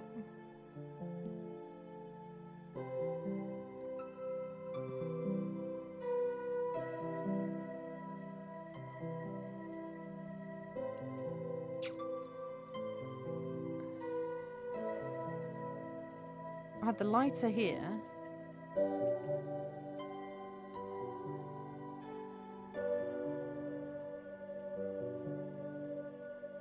Ah. Edward Bonfire stares at the body in Dieter von Guntram's arms. He recalls in horror. Is that Aisha? She's gone, Bone. What happened? How? There's no time, Bone. The Japanese are landing on the beach. Japanese? Here? An entire invasion force. Destroy a landing craft, dozens of them. We have to warn the others. We have to get everyone inland. But I see we can't just leave her. A deep voice booms from the shadow of the trees. He's right, old man. There's no time for mourning. Ludwig Harrow steps into the light, flanked by 2 of his crew. Edward Bonfire tenses, raising the croquet mallet. Easy, I'm not your enemy, not anymore.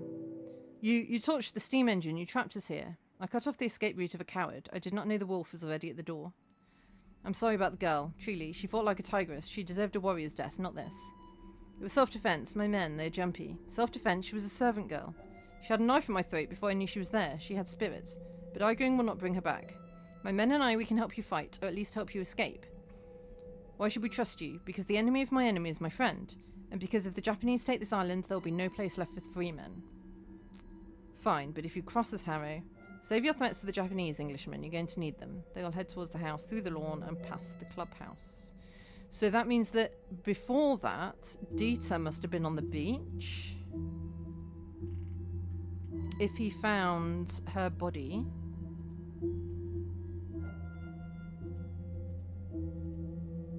Yes. Dieter von Guntram still kneeling. Okay, so he was there before that as well. He jumps up, waving his arms frantically. Over here, over here. The light goes brighter, then another appears, another, a whole line of them. Dieter von Guntram stops waving. The silhouette of a massive iron hull looms out of the mist. It's the Japanese! He hears churning of engines and splash of landing craft hitting the water. Invasion, not extraction. Invasion. He looks down at Asia. With a grunt of effort, he scoops Asia... I don't know how... I still don't... I'm saying it differently every time, I'm sure. Asia's lifeless body into his arms. Dieter von Guntram turns his back on the incoming fleet and runs towards the cover of the jungle. So here, he arrived at the beach. Yes. Dieter von... Oh, okay. Dieter von Guntram sprints onto the sand out of breath. He stops short as he sees the motionless figure of Isia spread on the beach. Isia, no. He rushes to her and checks for a pulse but finds none. Black soot starts raining down from the sky, ashes staining his face and his clothes, and he kneels between Isia incredulous of what is happening. Verdammt, this wasn't supposed to happen. He looks more wildly, scanning the dark horizon. Oh yeah, he was supposed to meet her there. I remember. Where's the launch? Where's the signal flare? A roaring sound from behind makes him spin around. High on the ridge, fire consumes the railway carriages, the orange glow illuminating the scene eerily. They're penning us in. The boat was never coming, and now the steam engine's gone. He looks at Icy and then out to the sea. The Rajas aren't extracting us. They were working for the Rajas. We're not partners, we're loose ends. I've been played for a fool. Okay. So, that's that sorted. So here, was that just you two?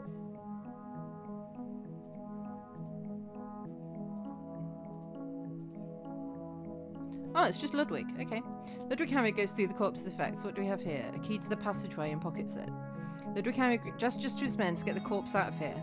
He composes himself, putting his vest back on. He splashes water from canteen onto his face. He looks towards the plantation, now mostly dark save for a few lights in the windows. It's time. Gather your gear, check your weapons. Tonight the Goodwill plantation falls. So who's the corpse? Who haven't we seen for a bit?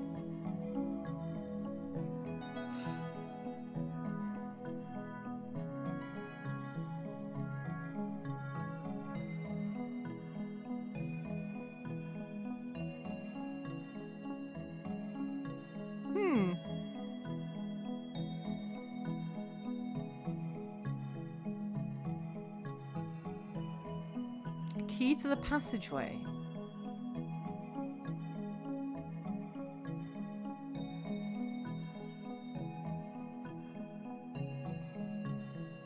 So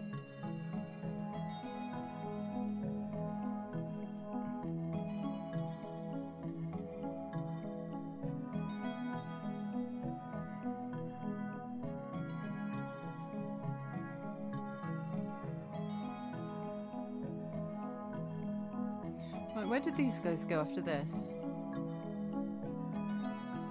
You went to the veranda.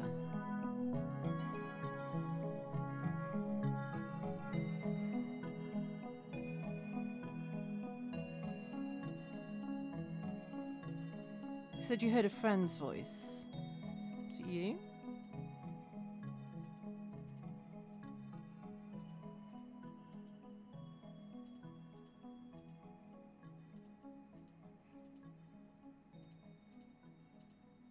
Aha! Jeremiah Goodwill and Edward bonfire in the veranda, chuckling as they pour themselves another round. Did you see the look on that young pup's face, utterly terrified by a rabble of Sulu devils?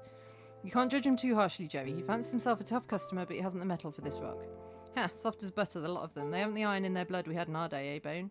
Indeed. My mind's been wandering back to 15 tonight and the rundum business. Last major uprising of the Murut people against the British North Borneo Chartered Company, sparked by the company's tax policies and forced labour. Sounds fair enough. The Muruts, famous for their blowpipes, built intricate underground forts in jungles, making them invisible. Good for them. Checking through that godforsaken Murut country for weeks. Wet rot in your boots and the constant dread of a poison dart in your neck. The silence was the killer. You never heard the Sumptian. Just the sound of darts finding the men marching beside you. And those underground forts, we were chasing ghosts in the mud, outmatched in the deep jungle by an enemy we couldn't even see. But we held the line, didn't we? We always hold the line. We did, Joey, we did. I'm feeling rather weary, old boy. I think the excitement has taken it out of me. I don't know if I have what it takes these days. I'm not the man I once was, Bone. I haven't the fortitude for another scrap. I truly fancied tobacco was a forever trade. I never quite expected the world to take take to these wretched cigarettes and render our cigar leaf quite obsolete. And we always had the shell, didn't we? Mother of pearl was meant to be the bedrock, and then it simply vanished from beneath our feet. Jeremiah Goodwill looks out into the night. Fine black soot, the ash from the torched oil fields to the south begins to rain down from the sky. And then there's the war. I'm tired, my friend, so tired. I'm going to retire to the study, try to clear the cobwebs. I'll finish my glass here, keep an eye out for any further uninvited guests. Good man. Jeremiah Goodwill claps Edward Bonfire on the shoulder and heads inside towards the study. Edward Bonfire hangs around for a bit longer, watching the sky as the black soot begins to fall. He then turns his head towards the back of the plantation and sees a strange orange glow in the distance. What the hell? Edward Bonfire grabs a croquet mallet from behind the bar and heads towards the source of the glow. Okay. So then that was that. So then here... Oh, he's not there. So then Jeremiah went to the study.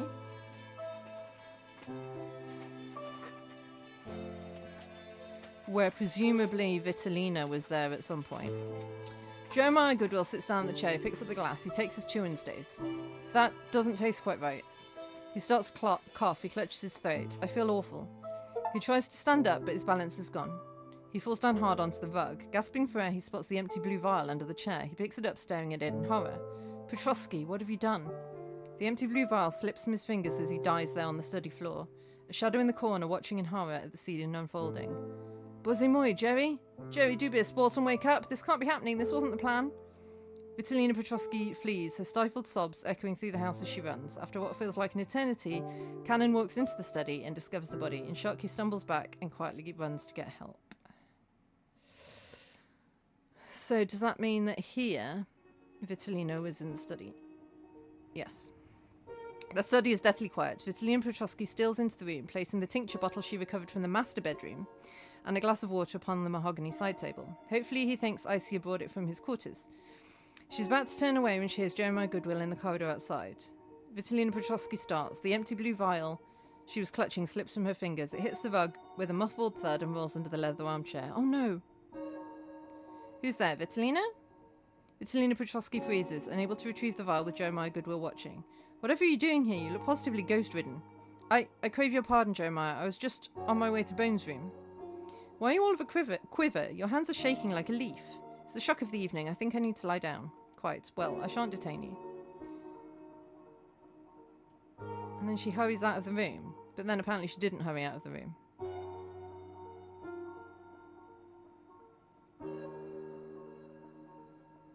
Oh no, she was in the corridor. Okay, cool.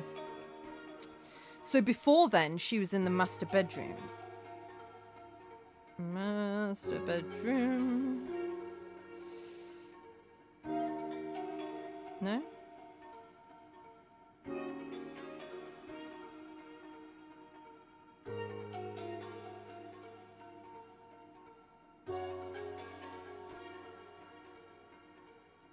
When did she get it from the master bedroom?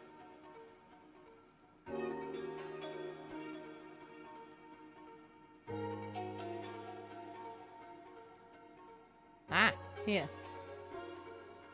The room is empty. Oh, okay. Vitalina Petrovsky slips inside, closing the door softly. She approaches the nightstand where a medicine bottle sits. She pulls a vial from her pocket.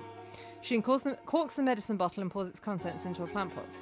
Then she pulls the liquid from the vial into the medicine bottle. She recorks the bottle, hides the empty blue vial, and turns to leave. As she exits, her gaze lingers on a letter resting on the dresser. Oh, Rose.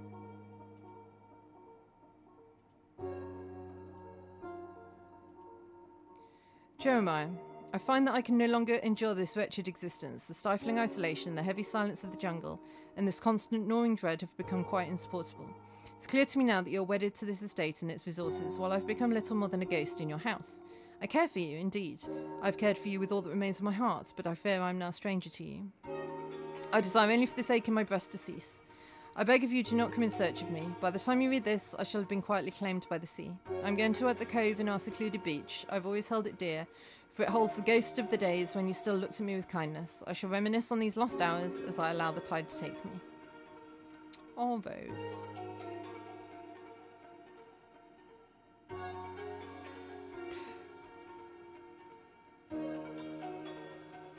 Okay, what else do I get from this?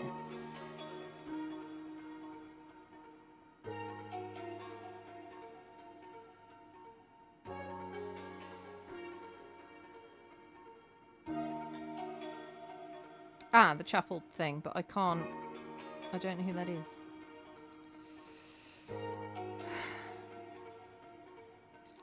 Okay. We're getting there. We are getting there. Slowly but surely. Right, what else can I get from here? The roof. Lucas and Rose. Lucas Sterling climbs up. Oh, okay. Lucas Sterling climbs up first, finding a precarious purchase on the soot-slicked tiles. He reaches back to help Rose. Rose struggles with her voluminous silk gown, the wind whipping the fabric around her legs. She slips, the tile clattering into the darkness below. I've got you. Careful now. Bloody dress. I should have worn trousers. They pull themselves up to the roof, gasping for air. Look, the sun is on its way. The darkness is lifting. In the light of the incoming dawn, the horror of the night is laid bare. Kitty sweat. What a perfect idea. Oh, Hey, thank you, Dan. I shall, thank you. How are you doing, Dan? Oh, have you come to say hello to Danberg? Hey. Hello.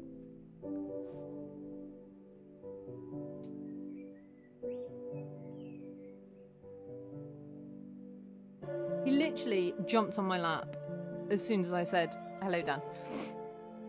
So... he's only here for you. In the light of the incoming dawn, the horror of the night is laid bare. Smoke columns rise like black pillars from the estate. Below them, near the burning clubhouse, small figures are engaged in desperate melee. Lucas Sterling uses the binoculars to have a closer look. Lucas spots Edward Bonfire, recognisable by sheer size, fighting off a group of Japanese soldiers with savage intensity. Is that Bone? He's fighting them off with his bare hands. And who's that running towards the chapel? Is that Miss Seville? It is. She made it. We need to keep moving. The ladder to the observation deck is this way. Okay, so... at the clubhouse, at that time, we've got Edward Bonfire. And presumably Dieter and Ludwig. No. No. There. Edward Bonfire moves through the garden like a demon shooting his way through the invaders. 3 Japanese soldiers fall in quick succession. He empties the revolver and hurls it at a soldier's face. A bayonet lunges. Edward Bonfire deflects it, drawing his knife in a blow of motion. The blade finds the soldier's throat. Edward Bonfire catches a bullet in the thigh. He grunts but doesn't slow down. He snatches a dead soldier's pistol and fires point blank into the next attacker. He's surrounded. A soldier raises his rifle to execute him. A pirate bursts from the bushes, a kriss flashing in the torchlight. The soldier is skewered. More pirates join the fray, engaging the Japanese in brutally close quarters. Edward Bonfire staggers on, ignoring the chaos, his eyes fixed on the burning clubhouse. He takes another hit to the shoulder, another in the gut. He reaches the Inferno and sees a hand sticking out from under a collapsed beam. Vitalina! He plunges his hands into the burning wreckage, flesh sizzling. He heaves the beam aside with a roar of pure agony. He drags Vitalina's broken body onto the sand. She's gone. Edward Bonfire collapses beside her. He brushes the ash from her face with a trembling hand. I'm here, love, I'm here. He kisses her on the forehead one last time. He looks up and sees lights a little away from the shore. Look, my love, a launch. It's coming to save us. We can still make it. He does not move again. The fire roars over them, consuming the clubhouse and the lovers together. Well, he's dead then.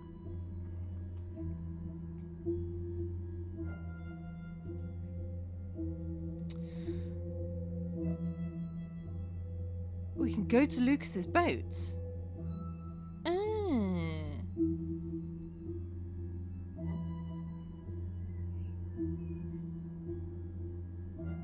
Interesting. I didn't know we could do that. Right. You right, Puss? We've got the secret companionway as well. Were people in there? Huh. Right. So.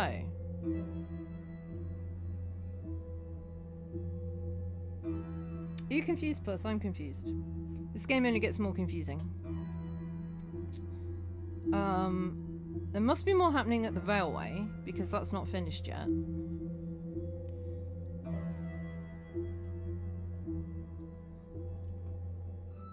Right, let's see who we don't know what they're doing. You were in the church. We know you were in the church then. In the chapel. With the shaman. But we don't have the shaman to add to it.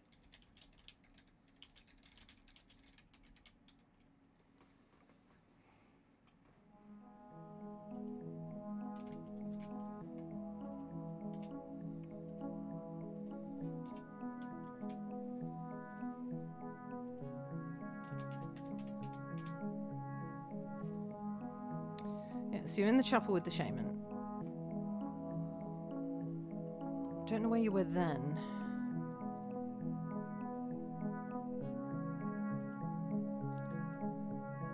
Where did you go?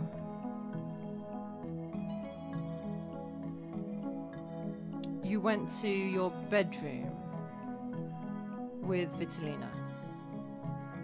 So Rose and Vitalina in the master bedroom? No.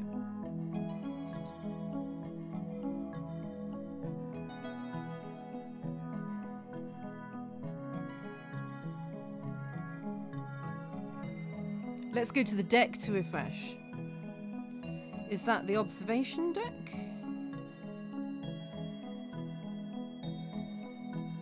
Rose and Vitalina.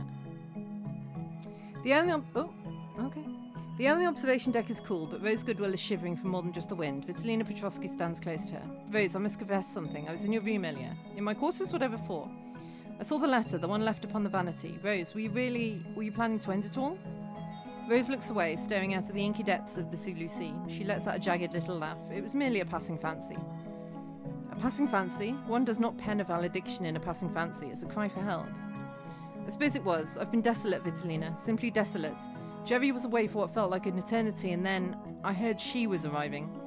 The thought of her here with him, it was a black dog on my back. I got into a positively frightful state. So you wrote those words merely to give him a fright?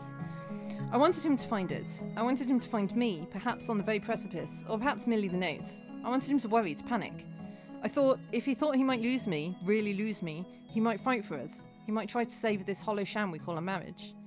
But I would never have gone through with it. I'm not the fortitude for it. Or perhaps I'm not that reckless. Rose sighs and rests her forehead on Vitalina's shoulder. Men like Jeremiah, they do not save things, my dear. They only acquire them. I know. But a girl can dream, can't she? And it turns out I was wrong about Cynthia. She's not so bad. Did you truly invite her into your own bedchamber? I just thought it would really infuriate him. A bit of spite to seize in the evening. Rose, you're monstrously wicked. I must confess something else. Do pray go on. I must beg your leave and take my departure. I have certain private affairs that require my attention. How frightfully mysterious. Run along then, darling. I'll stay here a bit longer. I do suspect Cynthia will be a while before she concludes her business with Jerry. I'll join her in the master bedroom soon with a nightcap. Maybe I can get more gossip about Jerry from her. I shall see you at breakfast. Sleep well, my dear. You will neither sleep nor eat breakfast. Okay. So that's that.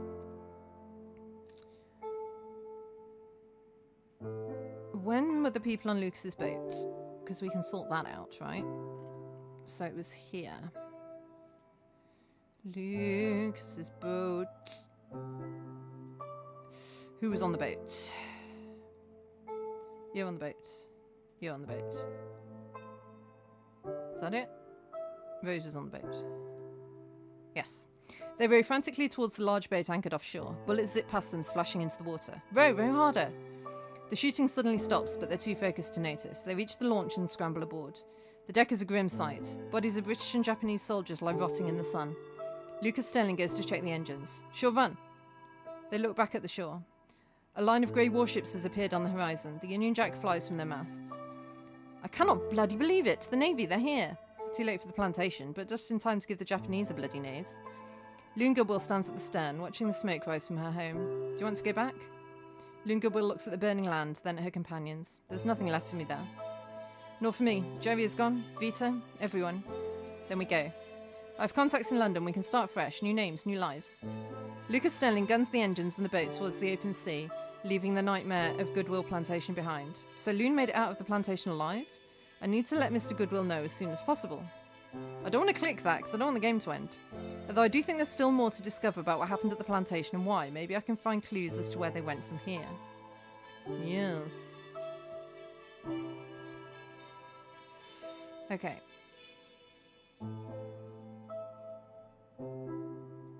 But that's not the end of it.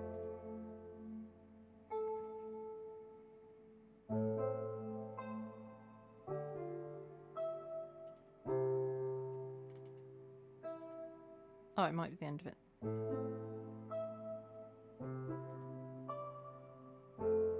I guess it is the end of it.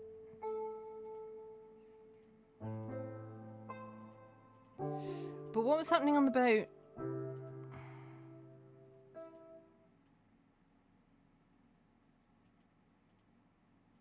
Because she didn't say that's all there is on the boat.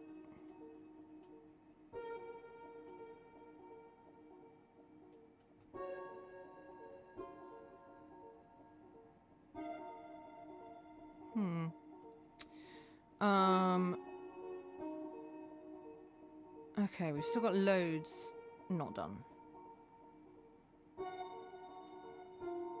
11 o'clock. Dita and Teresa are unknown at 11 o'clock. She disappears and we don't know where she goes.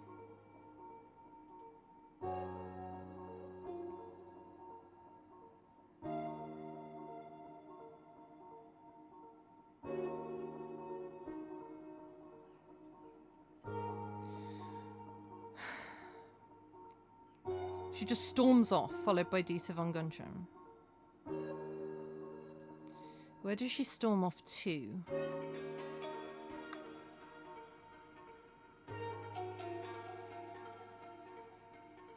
The clubhouse, maybe? Nope.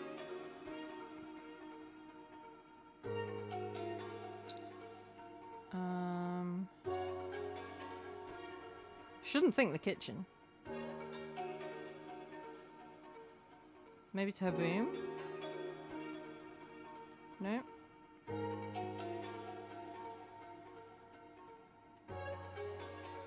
The veranda?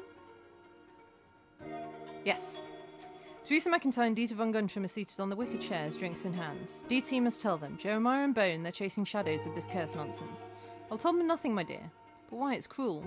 Why should I save Jeremiah's empire when I'm poised to inherit it? Inherit it? What are you talking about? The Brook Rajas are making their move. With the company weak and the war coming, they're expanding their influence, and I've facilitated their entry. You're working with them? And the pirates? Captain Harrow is a blunt instrument, yes, but effective. He clears the board so that we may set the pieces anew. You helped the pirates? The men who attacked us? How could you? I did it for us. For you. I know you, Teresa. You have expensive taste. You'd never look twice at a penniless... whatever I am. But whatever I am who owns the Goodwill Plantation, that's a different matter. Join me, be my wife, we can do this together. You utter arrogant idiots. Teresa? Do you think I care about money? Do you think I care about this blasted plantation? You brought pirates to our doorstep, you've endangered Loon. Loon will be safe, I have assurances. Assurances from pirates? From land grabbers? I don't give a damn what happens to Jeremiah, or to me, or to you for that matter. We can all rot in hell for our sins. But if a single hair on my daughter's head is harmed, I will kill you myself, Dita. Tap on the glass of the veranda window startles them. What was that? I have to go. Stay away from me, and stay away from my daughter. Teresa McIntyre storms off, leaving Dita von Guntram alone with his drink. Jeremiah Goodwill and Edward Bonfire can be heard coming this way from inside the house. Dita von Guntram sets his drink down and makes a swift exit through the outside door. Okay. So then... yeah, so then we've got Jeremiah and Edward there.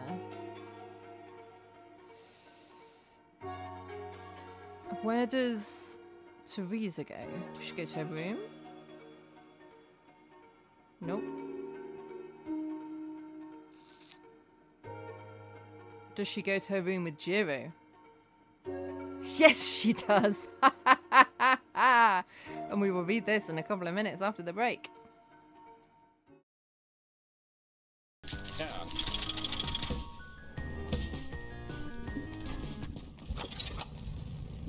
Why? Oh my god, it actually worked.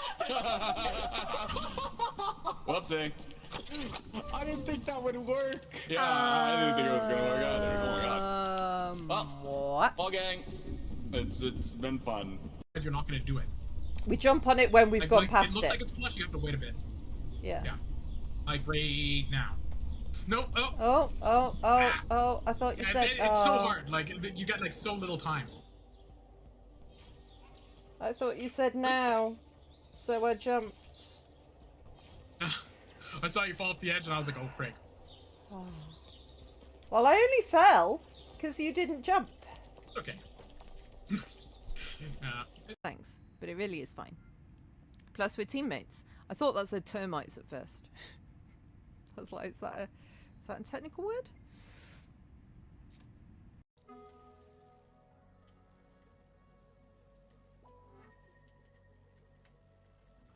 Oh, I missed it.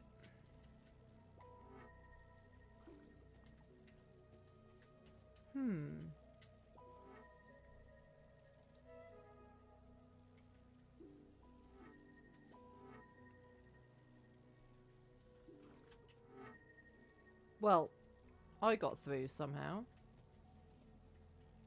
My little friend. Well, can I just go? I feel like I'm gonna need my friend. Oh! All I said was... All right. Just tell me what the plan is. I love that you think I've got a plan, my dude. I'm just doing shit. No. That's impossible. They can't all be.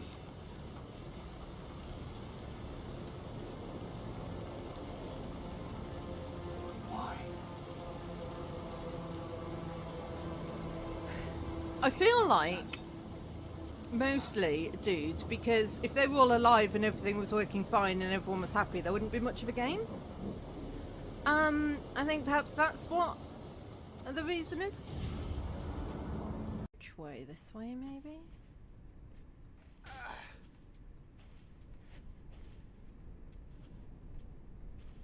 Ah! No. You fucker!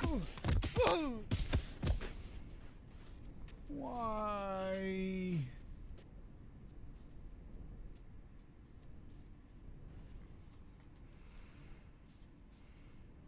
Oh, we're not right at the bottom. Am I going to remember which one that was? Teresa McIntyre drags Jiro Tanaka into the room, kissing him hungrily. Finally, I thought tonight would never end. Teresa, are you sure no one saw us? To Andita, forget him. He's evil is what I've learned tonight. I don't want to talk about him and his schemes. She pushes him onto the bed. I've missed you. God help me, I have. Their embrace is desperate, primal. Teresa McIntyre cries out. Their passionate lovemaking carries on for quite a while, their bodies drenched with sweat in the oppressive heat. Presumably they're both still there in the next hour. No? No? No? Who's there then? Ah! Kanan. Kanan from outside. Jiro? Mem? Teresa McIntyre freezes. Jiro Tanaka scrambles to cover himself. Go away, Kanan. Kanan ignores her pleas and enters. I apologise, madam, but I know Jiro is with you. I require his assistance immediately. It concerns the Tuan. Tuan Goodwill? Ignore him, Jiro. It's a matter of life and death. Jiro Tanaka looks at Teresa McIntyre, then at the door. He starts to dress, his face pale. I have to go, Teresa. You're leaving? For him? If it's life or death, I know Kanan. He would not be saying this lightly. Let me go see what it is. Go then. Run to your Tuan. And then, are you alone? Yes. Oh, okay. Teresa McIntyre paces the room furious. She kicks the pile of clothes on the floor. Bastards, every single one of them. The room is frightfully hot. She wipes sweat from her forehead. I can't breathe in here. It's like a tomb. She hastily pulls on a light dress, abandoning her undergarments in the heat. I need air and a gin to calm my nerves. She leaves her room, heading towards the veranda. Okay. So that's her bedroom done. So I don't know what's happening here.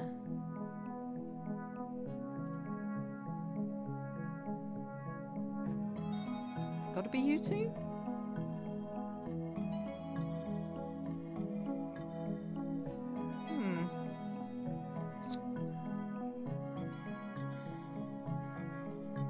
photo isn't there.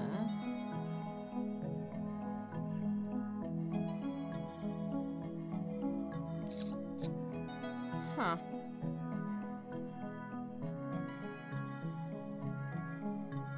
Because Ludwig Harry's there then. And there we've got a corpse all of a sudden. So someone died here. Someone who was in the passageway. So maybe someone we haven't met yet.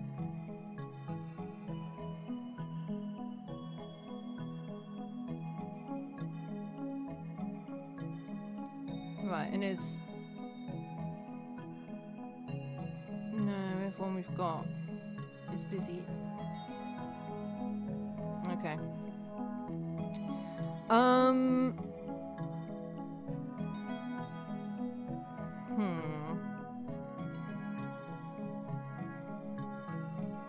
Oh, we've got everyone for 11 o'clock, midnight. Who don't we know at midnight? Kanan and Ludwig.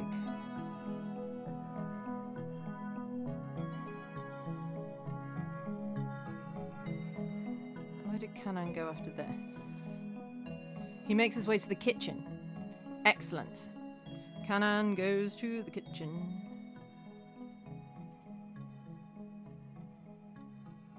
Why am I at the jungle entrance? Kanan goes to the kitchen. Kanan enters the kitchen, wiping sweat from his brow. He pauses, looking around the empty room. Ice here? The stove is cold and there's no sign of ice here anywhere. That's odd. She's never absent from her post. He checks the back door. It's unlocked. Where's that girl got to? He paces for a moment, a sense of unease growing in his gut. Something's not right. I feel it in my bones. I must inform Tu and Goodwill immediately. He hurries out of the kitchen, heading towards the study.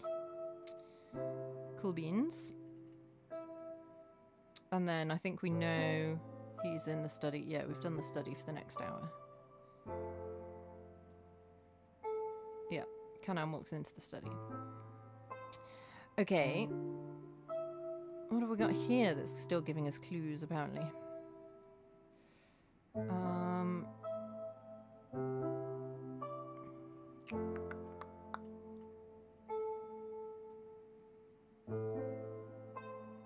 Where does Vitalina go after this?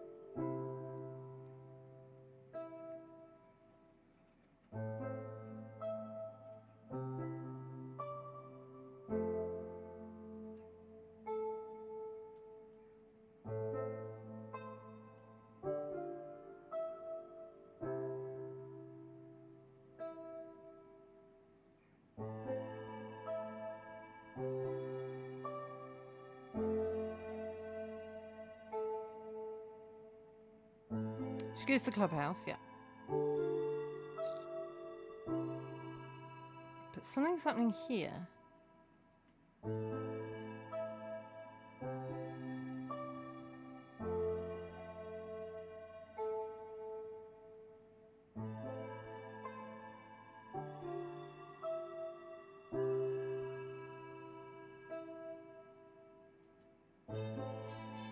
But we basically don't know where anyone was then.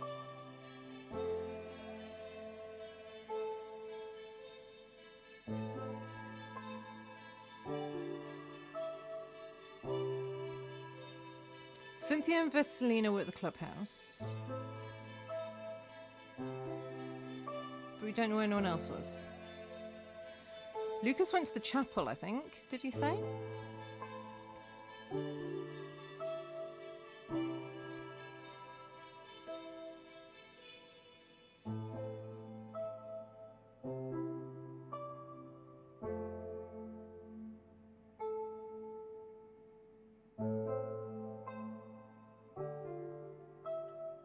Yeah, Lucas and Rose went to the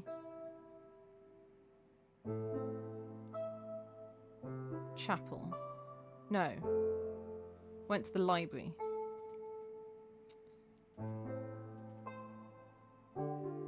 Library. Lucas and Rose.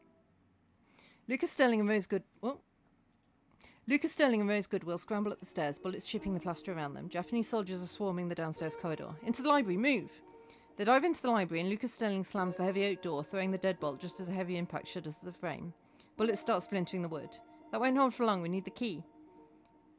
Rose is rummaging frantically in a hollowed-out book. The key's not there. Someone's taken it already. The room is suddenly illuminated by a bright light from outside. They rush to the window and see the clubhouse erupting in a pillar of fire. The clubhouse is gone. The secret passage is useless now. What do we do now? We're trapped. If we climb out of the library window, we can get to the roof. There's a safety ladder that leads down to the observation deck. And then what? Jump? It's suicide. I always contemplated jumping from there as a good way to go. But no, the tides are up. It's deep enough. It should be perfectly safe at this hour. Well, safer than staying here anyway. Right, fine, let's do it. Okay, and then we know what happens to them after that. What's the other clue there, though? That someone already took the key, I guess. Okay. So then who else do we not know? Most people. So Loon and Kanan went to try and find Teresa. She was in her room last I saw her.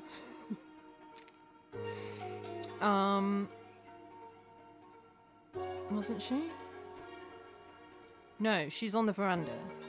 So surely they would go to the veranda. No.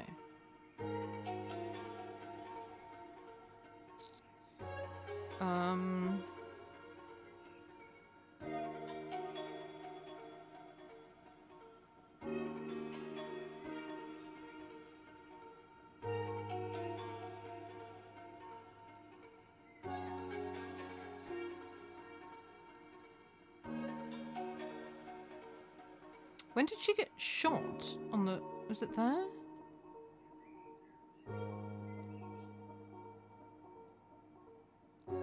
Yeah. It doesn't say she leaves.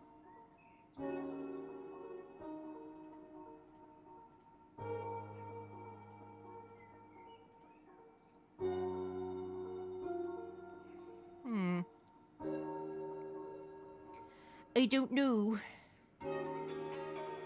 What's going on here? Why are there people on the veranda there?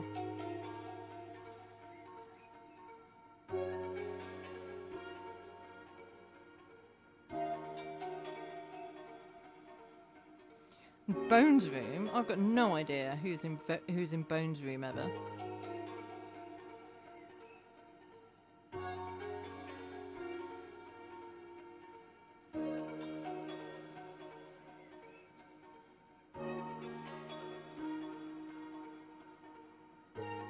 Vitalina owns the blue vial, so I'm assuming that if she's in there... Ah, are you there? No.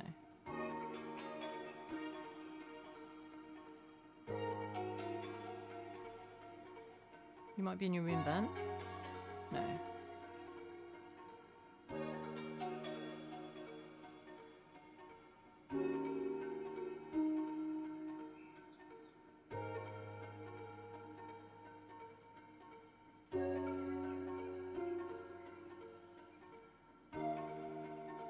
Something happened here, though. No, it didn't. That's a lie.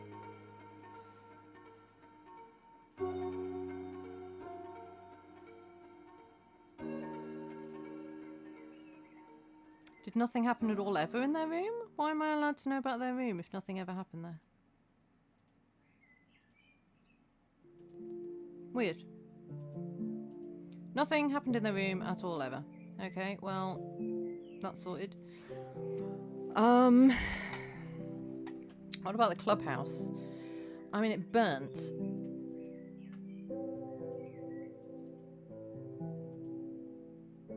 Were you at the clubhouse then?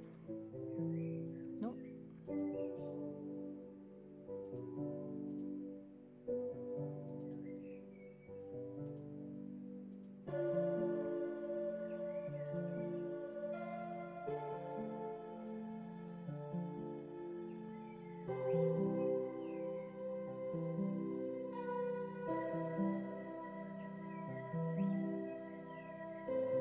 Something must have happened, like, here. Ah, these two. But, it's people I don't know. Someone must have stolen the key, gone through But we don't know who. We haven't discovered everything in the kitchen yet either.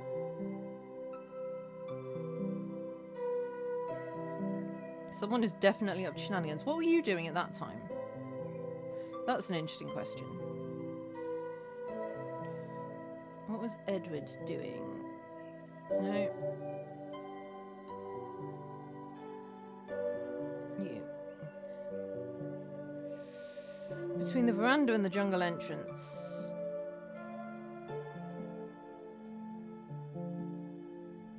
You headed towards the source of the glow. So you went to the railway?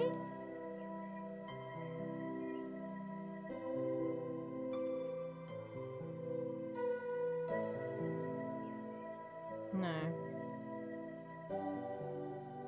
The croquet mallet's there, though. So someone else is there.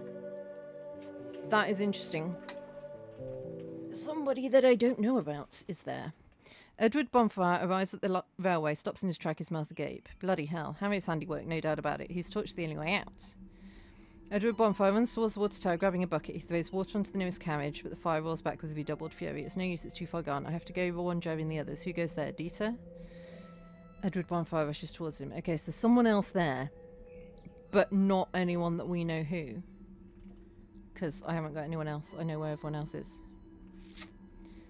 Okay, but that is interesting.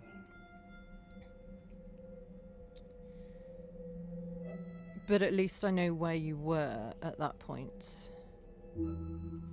You were at the railway.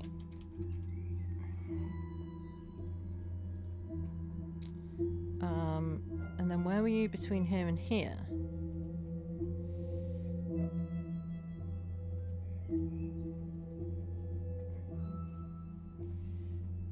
You were going to the study. So, study.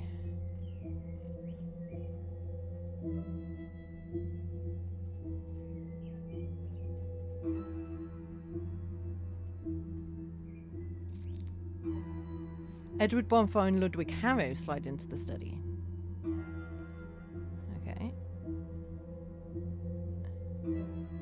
Yes! They stop short at the sight of Jeremiah Goodwill's body on the floor. Jerry? Edward Bonfire falls to his knees, dropping the croquet mallet, checking his friend. He looks up confused and devastated. He's dead. Ludwig lets out a dark chuckle. A comedy of errors. I come to collect a debt of blood, and I find everyone's doing my work for me. Stop it. Have you no respect? Respect is for the living, Englishman. The dead do not care. Edward Bonfire stands up, furious, and paces to the window. We miss the others. Where could they be? He freezes. Through the burning glass, he sees Vitalina Petrovsky and Cynthia Seville running towards the burning clubhouse. No, Vitalina, no. Oh, that's how he knew it was her. As he watches, the clubhouse explodes in a ball of fire. Vita! Edward Bonfire scrambles towards the door. Ludwig Harrow grabs his arm. Let her go. The place is swarming with Japanese. It's suicide. Get your hands off me. She's down there. Edward Bonfire breaks free and sprints out of the room, running towards the inferno. Ludwig Harrow watches him go, shaking his head. Fools. All of them. He looks around the room. He walks to the desk. Ah, that's why the lighter wasn't on him anymore.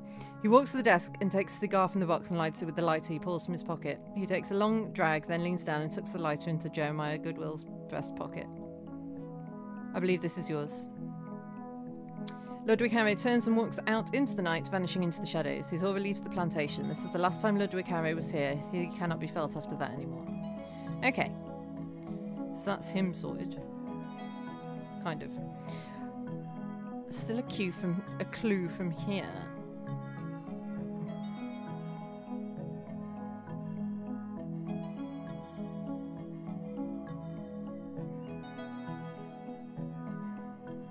Yeah, where do they go to try and find...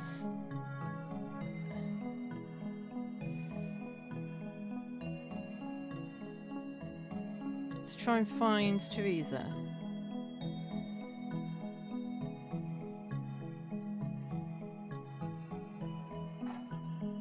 Where do they go?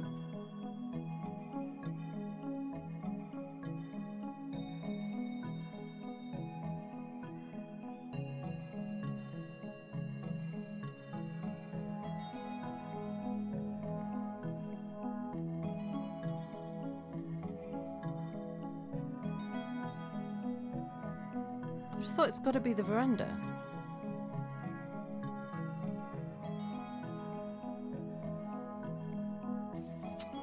but it's not.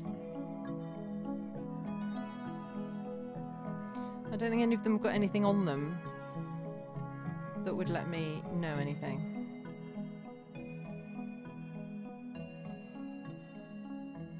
They haven't got the opium pipe on them, have they? No. I mean, someone's there.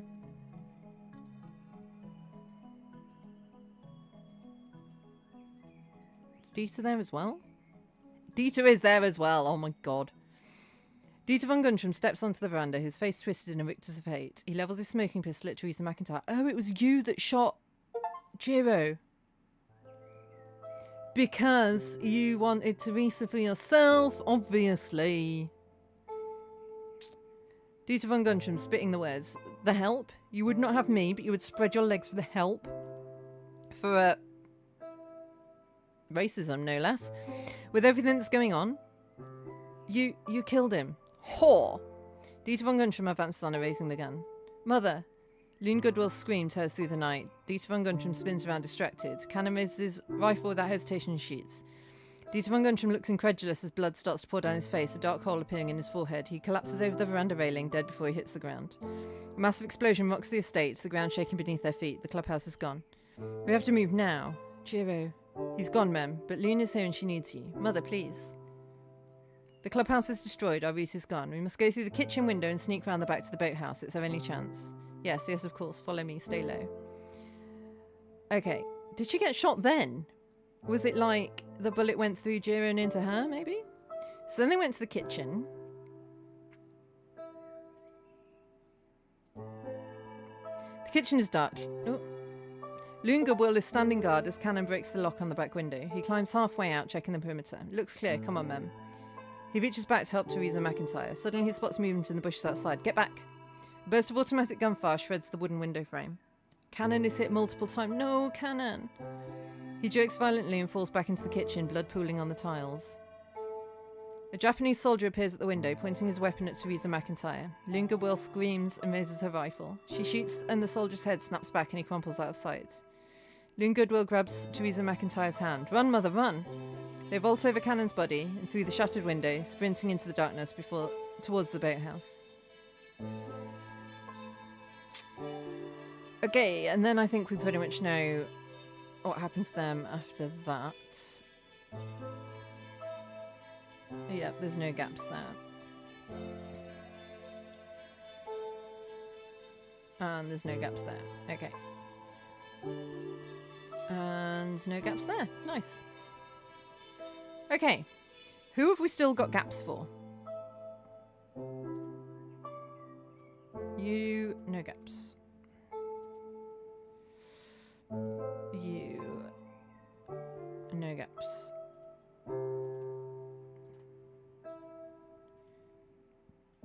You I just checked, but no gaps. Teresa I checked, no gaps. Dieter, no gaps. Edward.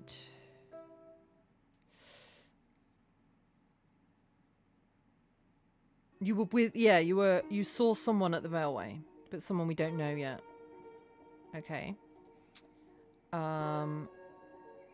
Vitalina. In the chapel with the shaman then, but we don't know the shaman yet. Cynthia. We lose you here. Ah, because I don't know who that is, but she walked to the wash house. So I can put you at the guest house here. Cynthia Seville. Oh. No. Cynthia Seville looks around the estate, watching the Navy officers rebuke the last of the Japanese soldiers back to the jungle. The sound of gunfire dissipating and slowing down as they regain control of the plantation. Young soldiers are running around attempting to quell the clubhouse fire, while the tobacco drying sheds by the railway are but a smouldering wreck now. Cynthia Seville enters the wash house and sits down next to the Shanghai jar. She dips her head in, cool water washing away the exhaustion on her face. She carefully places the pearl on the countertop as she gets undressed. I shall leave her there, to the solitude of the ladle bath, contemplating her fate and the fate of her comrades as she attempts to wash the soot of Borneo from her skin. So does that mean we're not following her anymore? No, it doesn't. So, but something happens after that. We don't know what.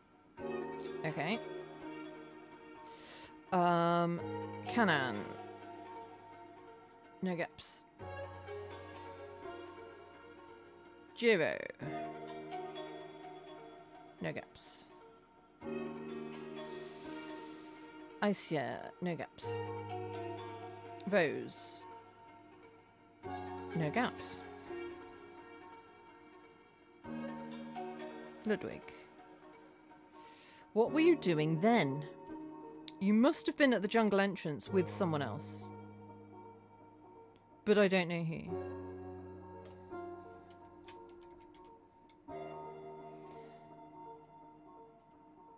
But then that's everybody and everything.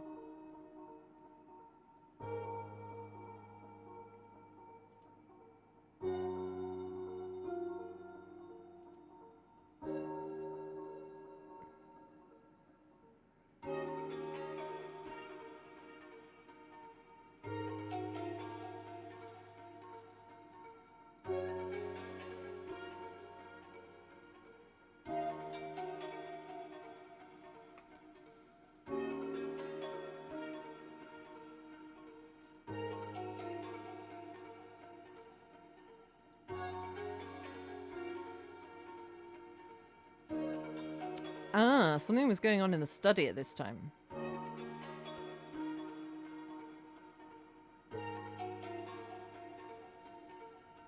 Oh, lighter. Superior officer lifts the shiny object from the pocket. It's the lighter. He whistles. That's a nice Dunhill. Gold-plated. Superior officer pockets the lighter and walks out of the room.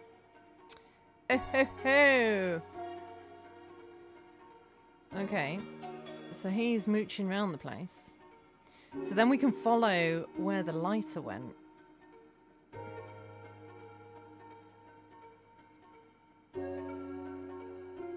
This is kind of brute forcing things a little bit, but you know, sometimes it's got to be done.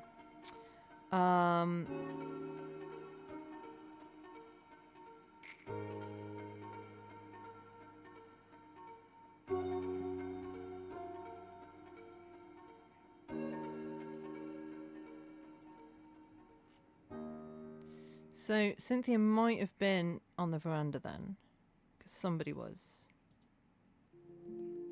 Cynthia must have been on the either on the veranda, probably on the veranda. Otherwise, she would have said something to that dude. Although I wouldn't know if she said something to that dude. But I think maybe Cynthia was on the veranda.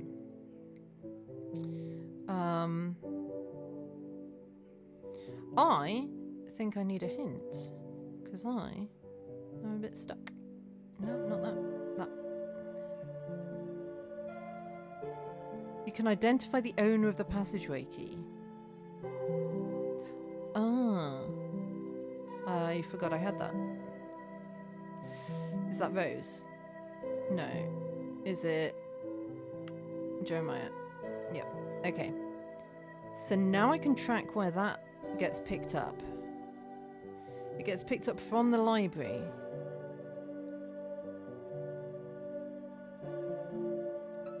By someone?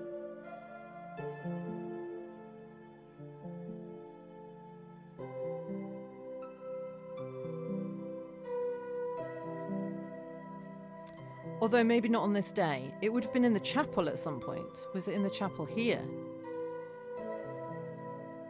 It was. The shamans got it.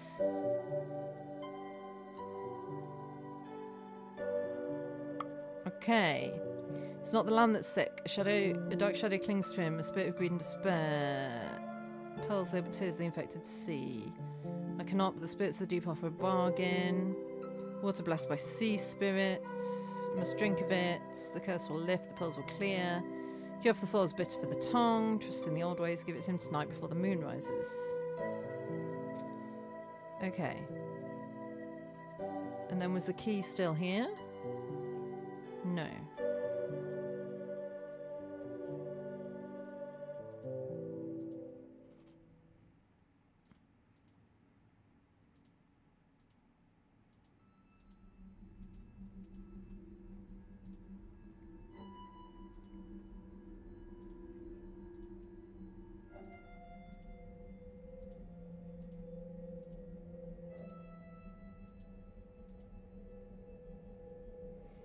Okay. So then the key must have gone to the secret companionway?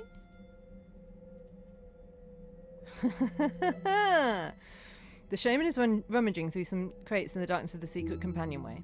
Where is it? They said the rations were stored here. The shaman strikes a match to light a candle. The sudden flare illuminates the shaman's face and reflects it in an old mirror on the wall. For a split second, the ghost image. Ha ha ha! Got him! Good lord, that flash, the image in the mirror. It was faint, but the psychic imprint is undeniable.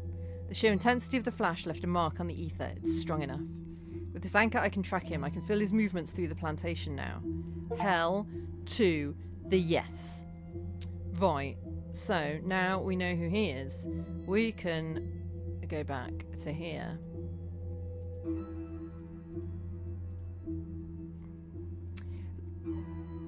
A small dilapidated chapel sits at the edge of the plantation. Vitalina Petrovsky stands before the altar twisting a handkerchief. Babelan Antu, an old wizened man dressed in traditional Badu garb, emerges from below the altar. Have you found the answer, Babelan? My husband really believes in you. Please tell me you can help. It's not the land that's sick, Mem Petrovsky. It's the master. Jeremiah? But how? A dark shadow clings to him. A spirit of greed and despair. It bleeds into everything he touches. The pearls, they are but tears of the infected sea. Can it be stopped? Can you lift it? I cannot, but the spirits of the deep offer a bargain. He pulls a small blue vial from his robes. It glows faintly in the dim light. This water is blessed by the sea spirits. It will cleanse the shadow from his soul. He must drink of it. One draught and the curse will lift. The pearls will clear. You certainly looks dangerous.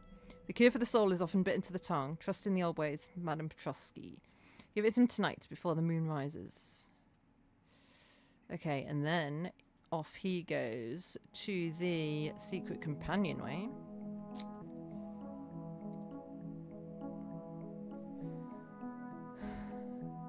Babelan Antu is seated on a crate, eating the rations from a tin. The noise from the boathouse seems to have died down. Finally, peace. He wipes his mouth and stands up. Let's see what the spirits have stirred up with this visit. He makes his way out of his hiding place discreetly. So does that mean that then he... Is he still there? No. He then goes to the clubhouse? No, he can't. Does he go back to the chapel? No, he doesn't. Where does he go then? To go to the boathouse. He does. Stands on the jetty of the boathouse, shielding his eyes from the sun. He checks the bindings of a small wooden raft bobbing in the water. Curious, where did you come from? He looks out to sea and spots a shape on the horizon. Lucas's boat. A launch? Anchored so far out? This is all very queer. He makes the decision. Babelan Antu unmoors the raft and begins to paddle out towards the launch. Ah! So then he's on Lucas's boat. Babelan Antu climbs onto the deck of Lucas's boat from the raft. The scene is grisly. Several Japanese soldiers and Royal Navy officers lie dead on the deck. What the hell happened here? He steps over a fallen sailor and finds a report clutched in his hand. Babelan Antu glances at it, his eyes widening. He pockets the report. I must return. I don't think I'll find much else here. He climbs back down to the raft and paddles back towards the boathouse. Well, hello there. No, that's not that. That. Project Mist reports. Intelligence report, subject the Mist. Origin unconfirmed. Suspected chemical trial by IJN unit off the coast. Effects: rapid necrosis of marine life, mild hallucinations in humans in small doses, death from longer exposure. The Mist is a weapons test. Sample has been acquired. Hallucinations. Huh. Well, that's interesting.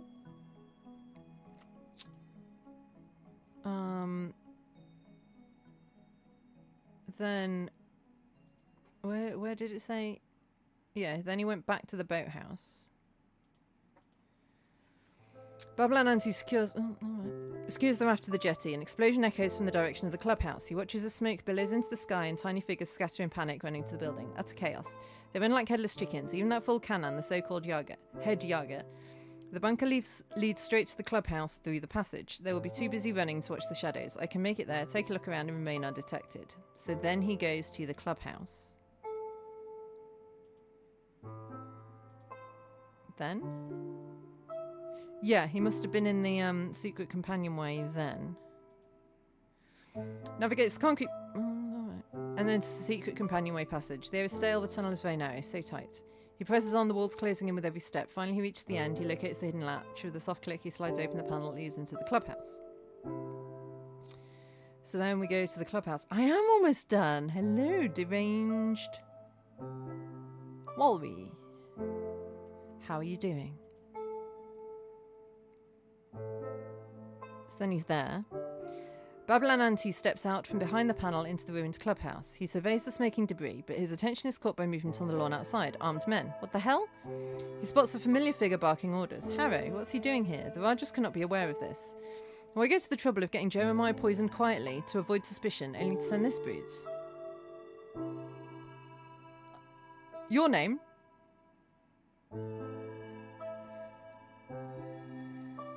I vaguely remember you being here before, I think. Maybe. Just maybe that's why I got it right.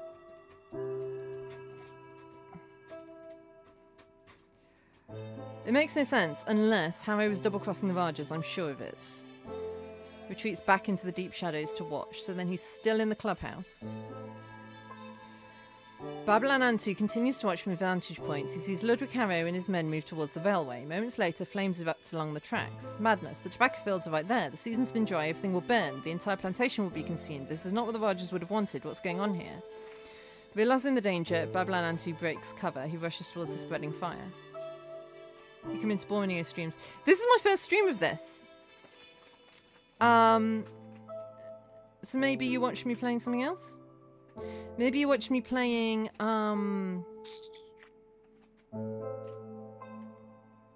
what's that Japanese one? On the Yangtze River? Murders on the Yangtze River? That's similar to this, isn't it?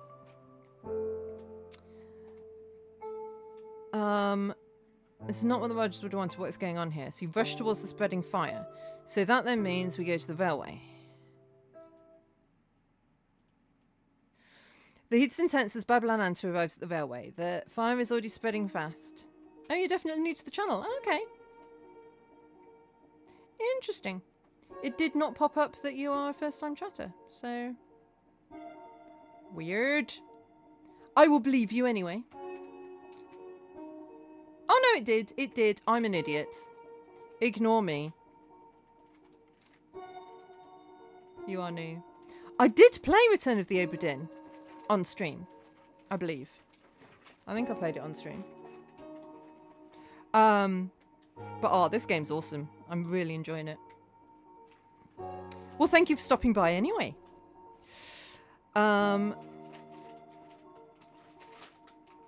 He spots... Oh, hello, puss. All right.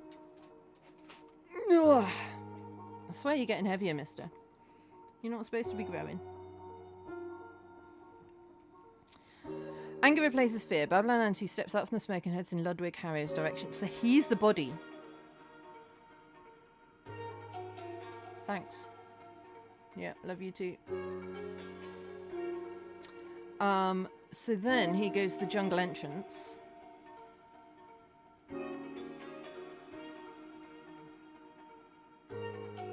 Babylon Antu catches up to Ludwig Harrow at the edge of the jungle. Harrow, belay that. This cannot be the design the Rajas intended. The plantation will be utterly worthless if you put it to the torch.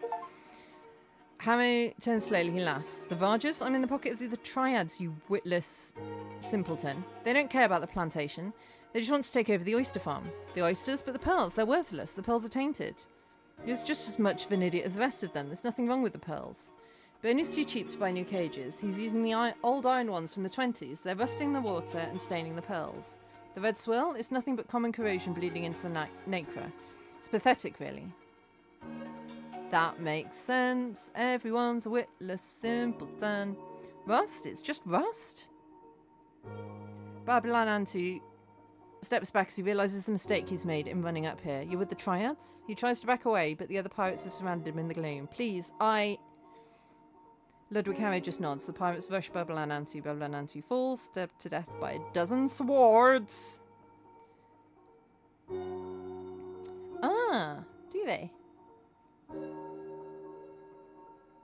I've noticed that they've got a game coming out soon. Well, I say soon, I don't know when.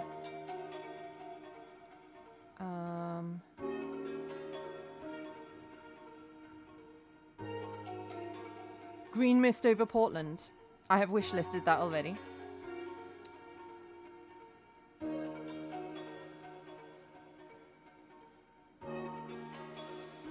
Okay, so Babylon Antu's dead. Then finds the key to the passageway and pockets it. Okay. You haven't heard of that? Yeah, it's when's it coming out? Q4 2026. Apparently it's coming out. And it is, I think it's a sequel to this, but set during the Cold War. Looks like. Okay, so then there's a clue here that I haven't got yet. Apparently.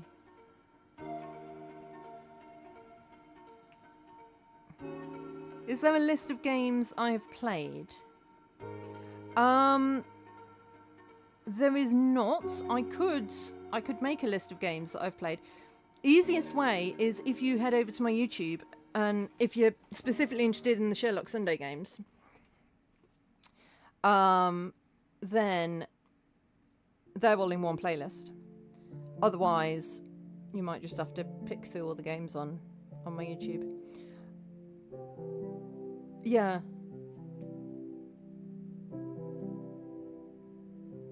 But yeah, everything I play on stream ends up on my YouTube. So if you ever want to see anything I've played, head over to my YouTube channel. And you can see it all there. Not right now, obviously, because, you know, you're watching me. Although I am live on YouTube as well. So, you know, either or. What was I going to say? Yeah, Mystery at Galley House. Type Help. I have played Type Help. I have loved Type Help. My parents, who are not gamers by any means, I got them into Type Help. And for some reason, Type Help is so lodged within my head that I was able to give them hints on things without needing to check anything. They would just like, they'd phone me up and be like, we've got this and we're a bit stuck. And I was able to say, oh, have you thought about where so-and-so is at that time?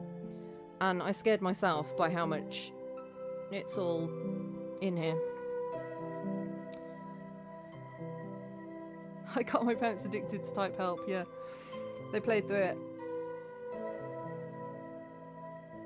I might try and get them to play this, but they don't have like Steam or anything. Type Help was good because it was just on itch. So it was just on in their browser. So they could easily play it.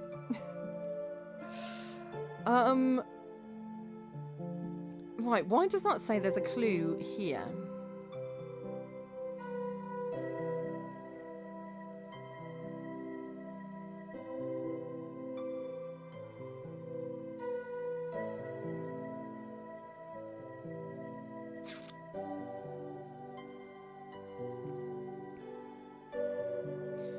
I've still got places that I don't know.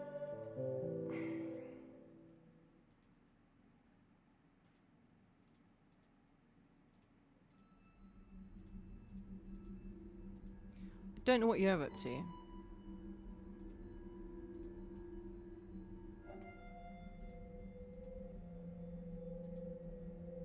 You're up to some sort of shenanigans. Maybe I should look at the pearl. Have you still got the pearl with you?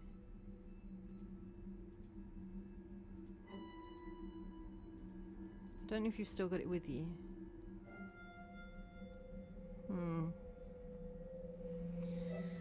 Yeah, I know there's the officer.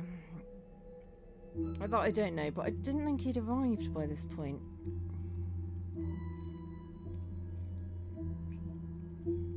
I think there's still someone else that I don't know who they are.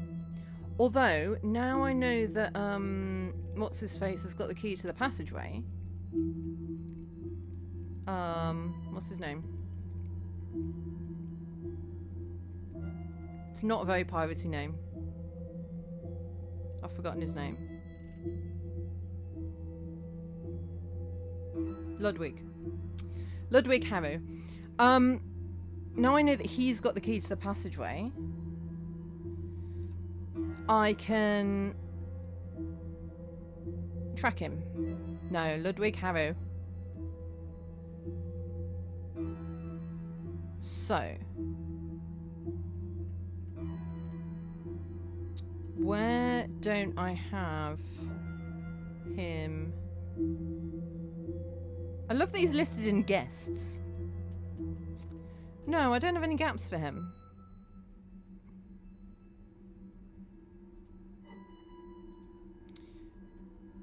I don't think I've got any gaps for anybody.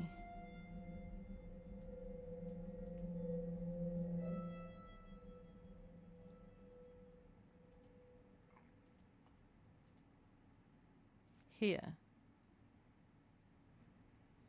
Yeah, you, but you're at the railway with someone.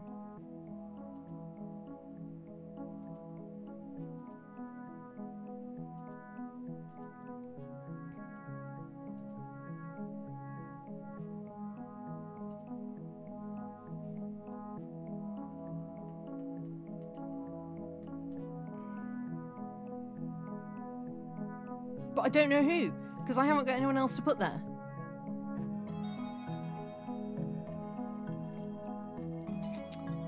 I'm gonna get a hint. I really like the hints in this game.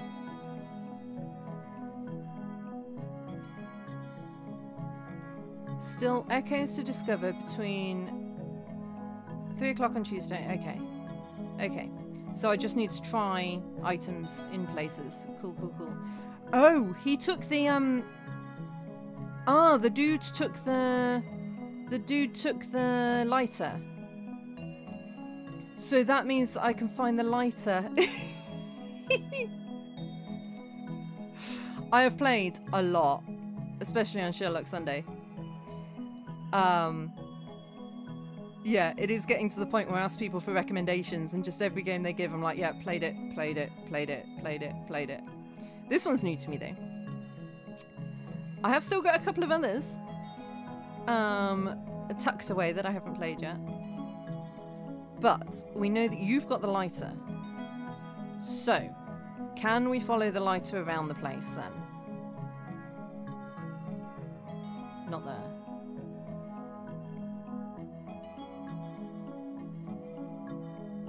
Not there.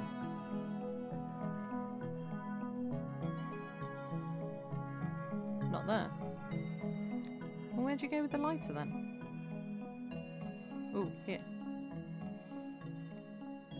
No?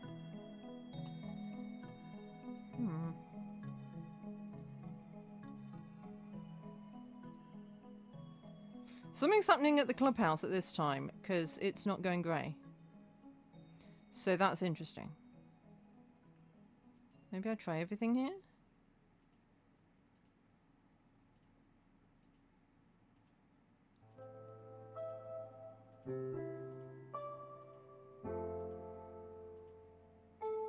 Nope.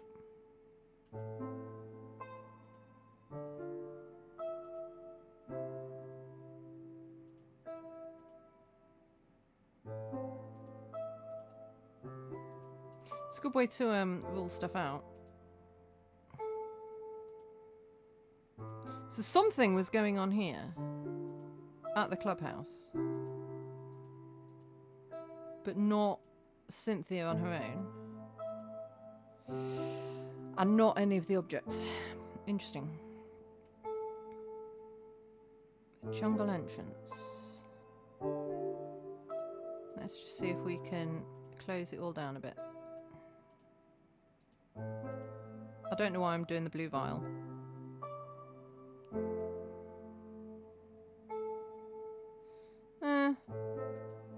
I mean, I'm up for, like, puzzle games that aren't... Sherlock Sunday is specifically for detective games. We have to be detectiving. There has to have been some sort of a crime. We are detectives. That's my rule for Sherlock Sunday. Otherwise, like during the week, I play all sorts. Okay, and something was going on here as well. See, something was happening at the jungle entrance here. Oh! Haha! Cynthia Seville makes her way through the bushes to find Ice's body lying there. She drops to a crouch beside the girl. She reaches out and closes Ice's eyes. Poor girl, you're a long way from the kitchen. I wonder what you were doing all the way up here, my dear. As she stands, she gets a glimpse of an unusual colour further down the brush. What's this then? She pushes a few branches out of the way and finds Babilan Antu's body slumped against a tree trunk. She pats the body and finds the mist report tucked in his trousers. I've already found that, right? She takes a quick glance at it. Well, that's a spot of luck. Maybe not everything was a total washout after all. She slides the report under her shirt and gently picks Ice's lifeless body in her arms. Time to say final goodbyes. As she makes her way down the hill, a group of men led by an imposing figure can be seen in the background arriving on a steam engine. Okay. So where does she go?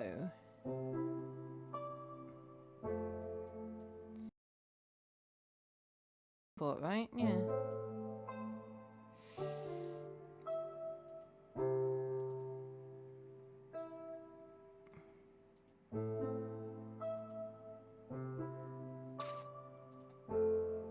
Ah, the Lighto's here. A superior officer and his lieutenant arrived by the perimeter fence. They're greeted there by a man and his escort of Iban warriors.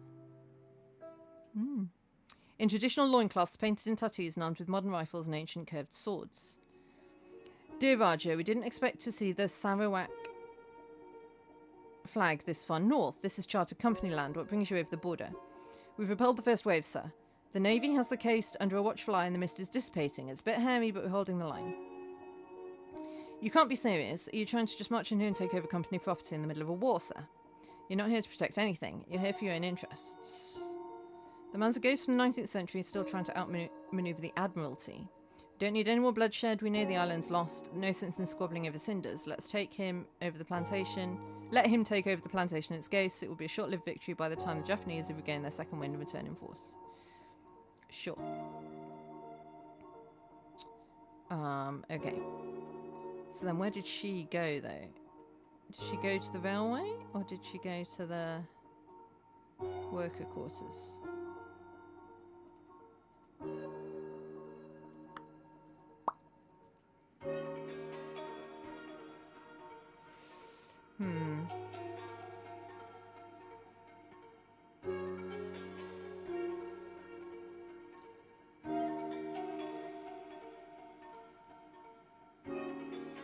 No, nothing happened here at this hour.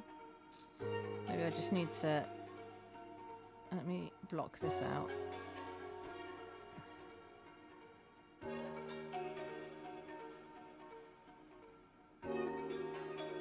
And find out when something did happen.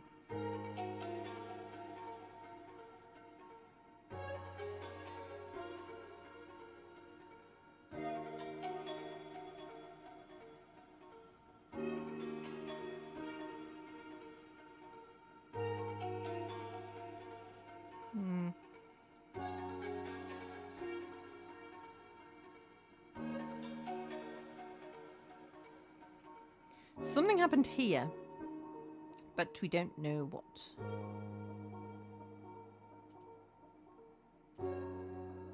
Okay, what's this clue?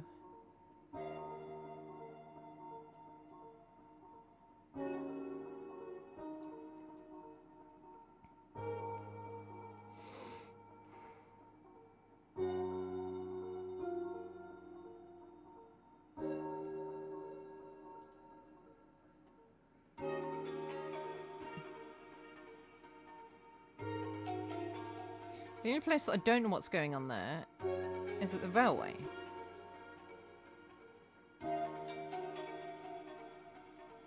But nothing happened there.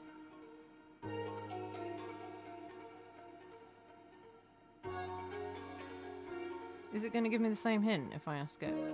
Have I not done what it wants? You hated this party.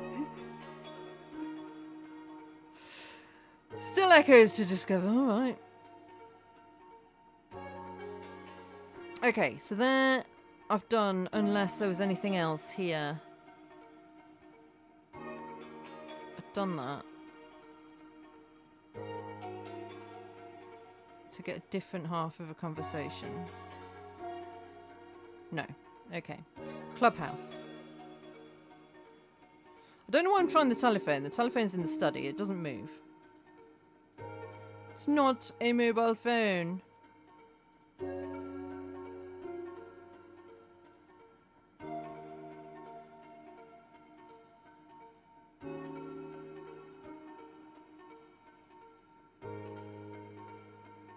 Are you able to give me a hint? Other than just what the game says, which is, oh, you haven't found all the things yet.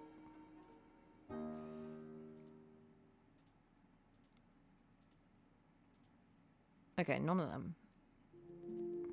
Jungle entrance tried. Railway.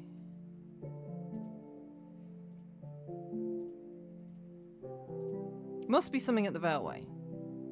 I mean, not necessarily, because I've got other things. Could be the phone in the study.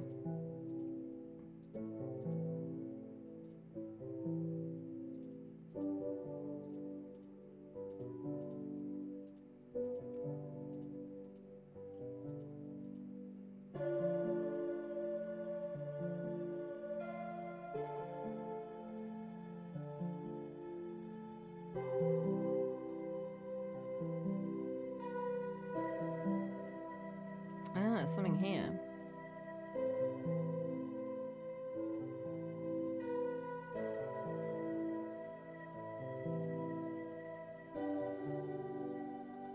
I haven't used the opium pipe for anything yet. I don't know if I should have done.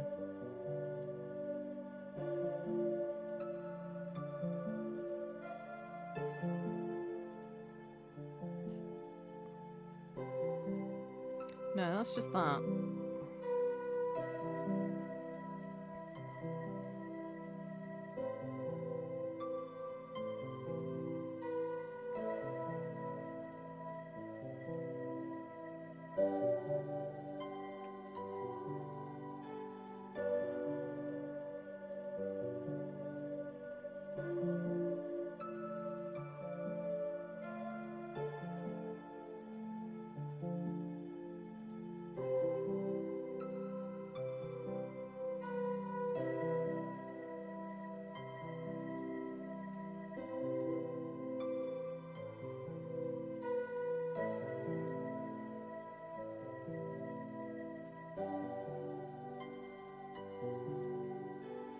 Well, I've tried everything everywhere, so I don't know what it wants me to do.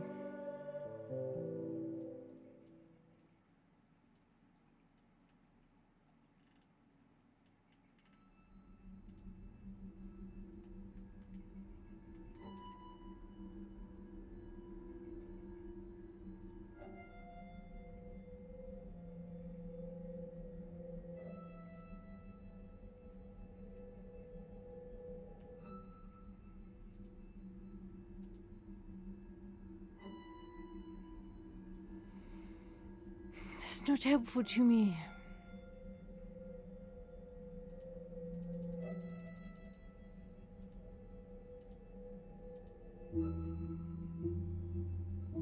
Mist report, oh my god.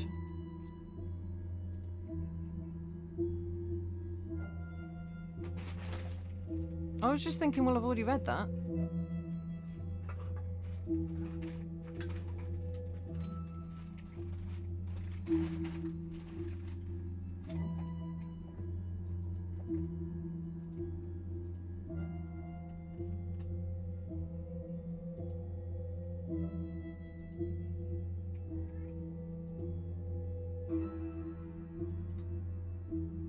Yes, bud?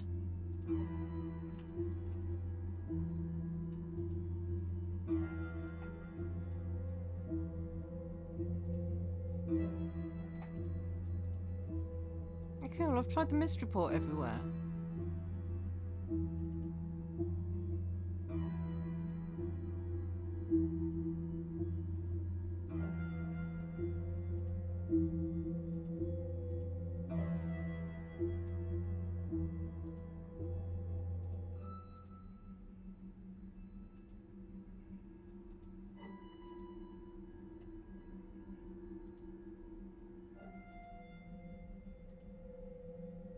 Here.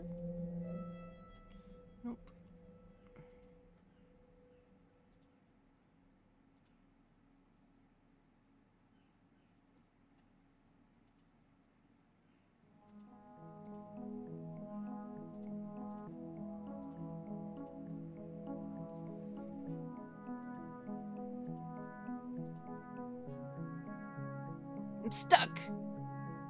It's time for break anyway. I might do a quick Google. And I'll see you in a couple of minutes to get unstuck. No!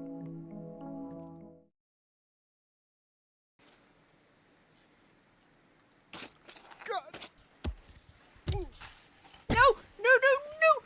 No! No, no, no, no, no, no, no!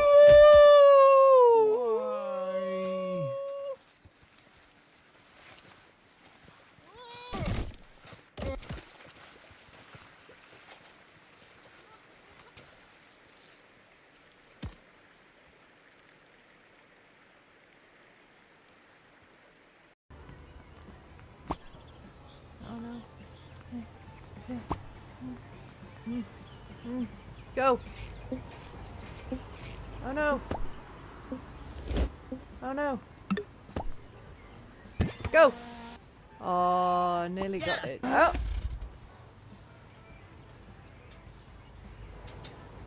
Hi! It's always really annoying when they're like, I won't pick this up yet, I'll get it if I need it. And I'm like, no, pick it up now! Your pockets are virtual and infinite.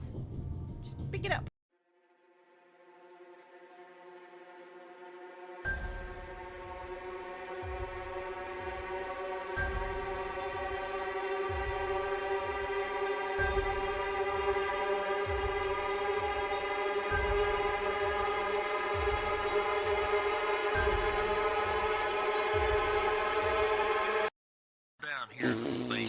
Is that funny? Because you're not going to do it. We jump on it when we've gone past it. It looks like it's flush, you have to wait a bit. Yeah. Yeah. Like right now. Nope. Oh. I thought you said... It's so hard. Like, you got like so little time. I thought you said now. So I jumped. I saw you fall off the edge and I was like, oh, frig. Oh. Well, I only fell because you didn't jump. Okay. But bye! Bye now, this is really sad. Oh, I'm crying.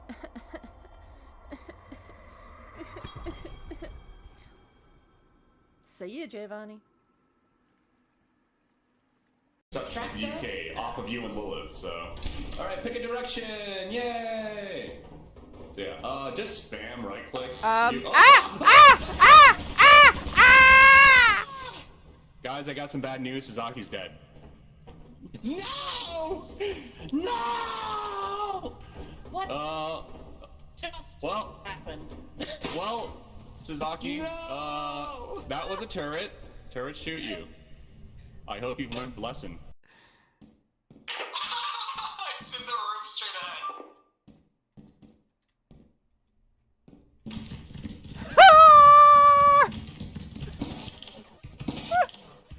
Spider's gonna kill Suzaki again. Oh wow. Well, we know there's a spider somewhere. Yeah. 100% worth it. 100% Only she would just stick. worth it. She has the rights to bear arms. Oh, I'm so funny. And also one bare leg. Luckily, as we all know, I'm really stuck.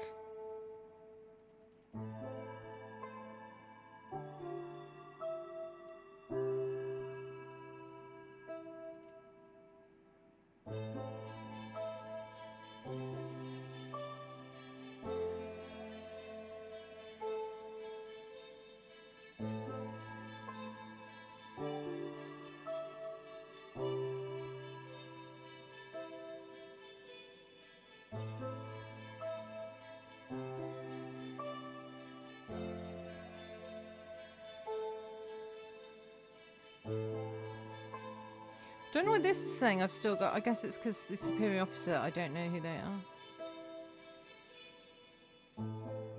Superior officer by the veranda.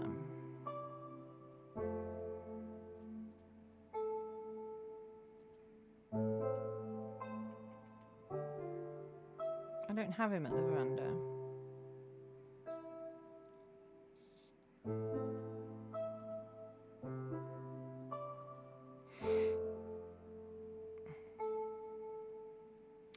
was one thing, wasn't there? I mean, I haven't done this.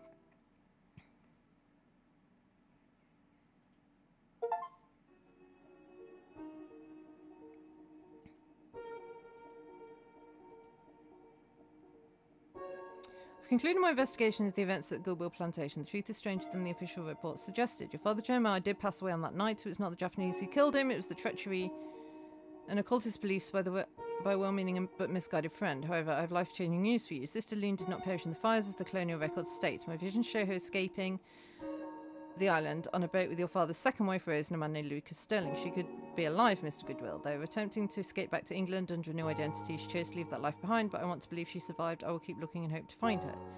If I complete the investigation, is that game over? Because I don't want game over. I'm not done.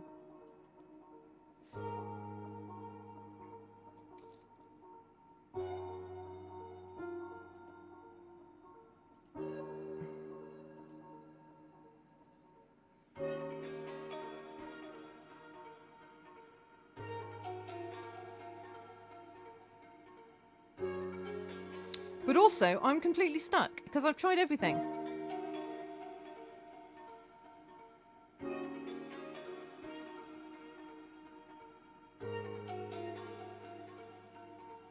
Or at least I think I've tried everything.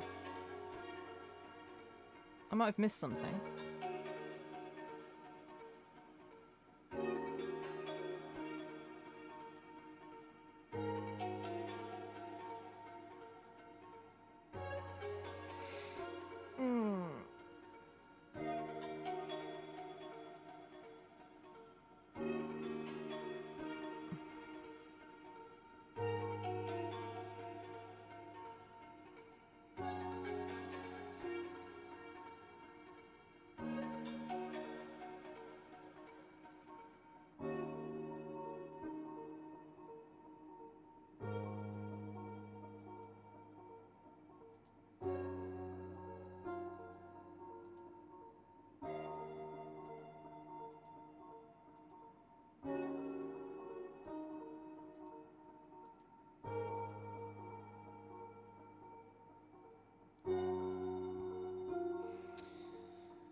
Still this as well. I don't know what this is telling me.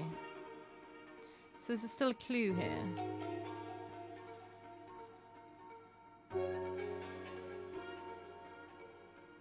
But I don't know what clue.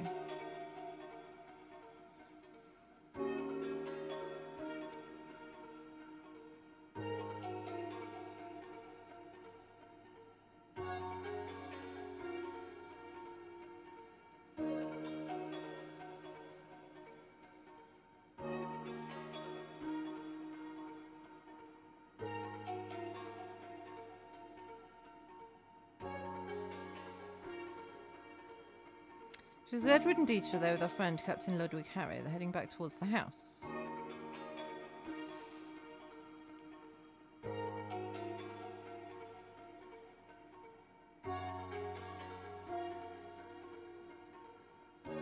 There's a clue here as well, apparently.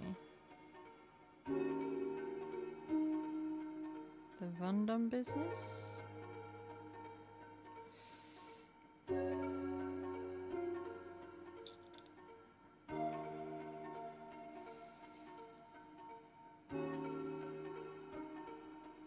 The croquet mallet?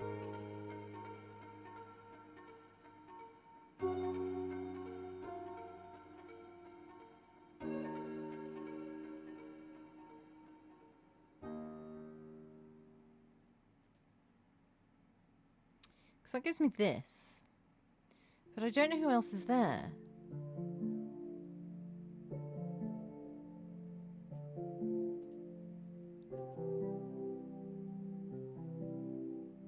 Wait, what? I 100% did that before. Something stirred in my mind's eye. I should check it out. What? I 100% clicked on him before. I must have done.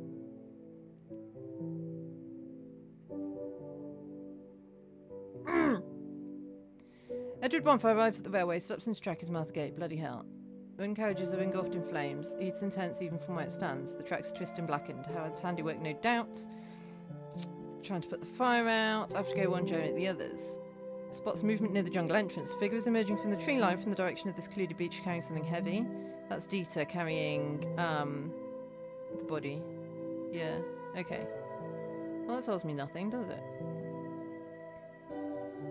The croquet mallet's still here. Right? No?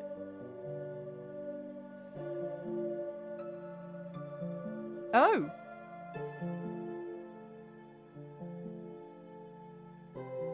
I literally just needed to do that. Oh my god.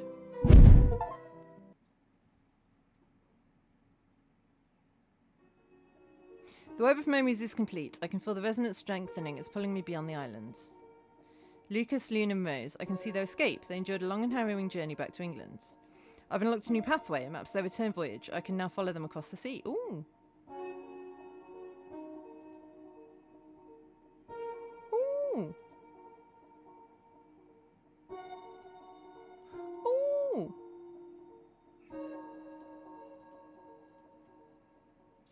Sea is calm. Oh.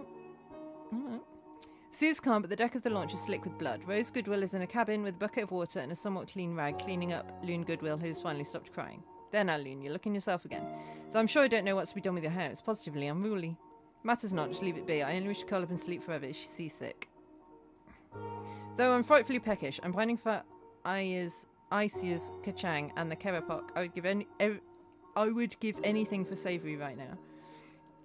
Rose Goodwill smiles wearily. I too, my dear. I too. There's a knock on the cabin door. Ladies, I shall require your assistance on deck shortly. Oh, and Rose, I found the scissors you requested. And if you Loon, I've managed to forage some salt beef and a few ship's biscuits. Loon Goodwill pulls a face. Come now, young lady, we can't be choosy. Loon Goodwill reluctantly accepts the ration and begins to chew the leathery beef with a look of grim resignation. Rose Goodwill uses the scissors and begins to hack at the hem of her silk gown, shortening the Parisian finery into something more serviceable for a life at sea. They step onto the deck to face the rotting bodies. Lucas Sterling drags the body of a British soldier to the rail. Loon Goodwill and Rose Goodwill struggle with the dead weight of an Imperial Japanese soldier. Oh wait, don't just heave them over. Get their belts, boots, timepieces and anything else of value on them. Lucas, that's positively ghoulish. Survival, Loon. We have nothing. No coins, no credentials. The world is on fire. I must say, this is a rather rum way to spend the week before Christmas. The Japanese will have yen, perhaps even a bit of bullion. The sailors may have a few sovereigns or straight dollars in their pockets. And sidearms too. We'll trade all of it for clothes, food, and passage to Europe when we reach Singapore in a couple of days. Sickened but resigned, they strip the dead of their valuables before committing them to the deep. Singapore.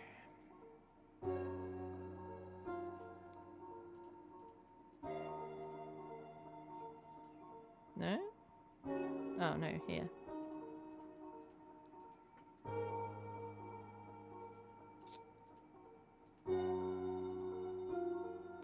They arrive in Singapore and the place is in chaos. Air raid sirens are wailing. People can be heard discussing the HMS Prince of Wales and Repulse as having been sunk by Japanese air raid days ago. Everyone is panicking.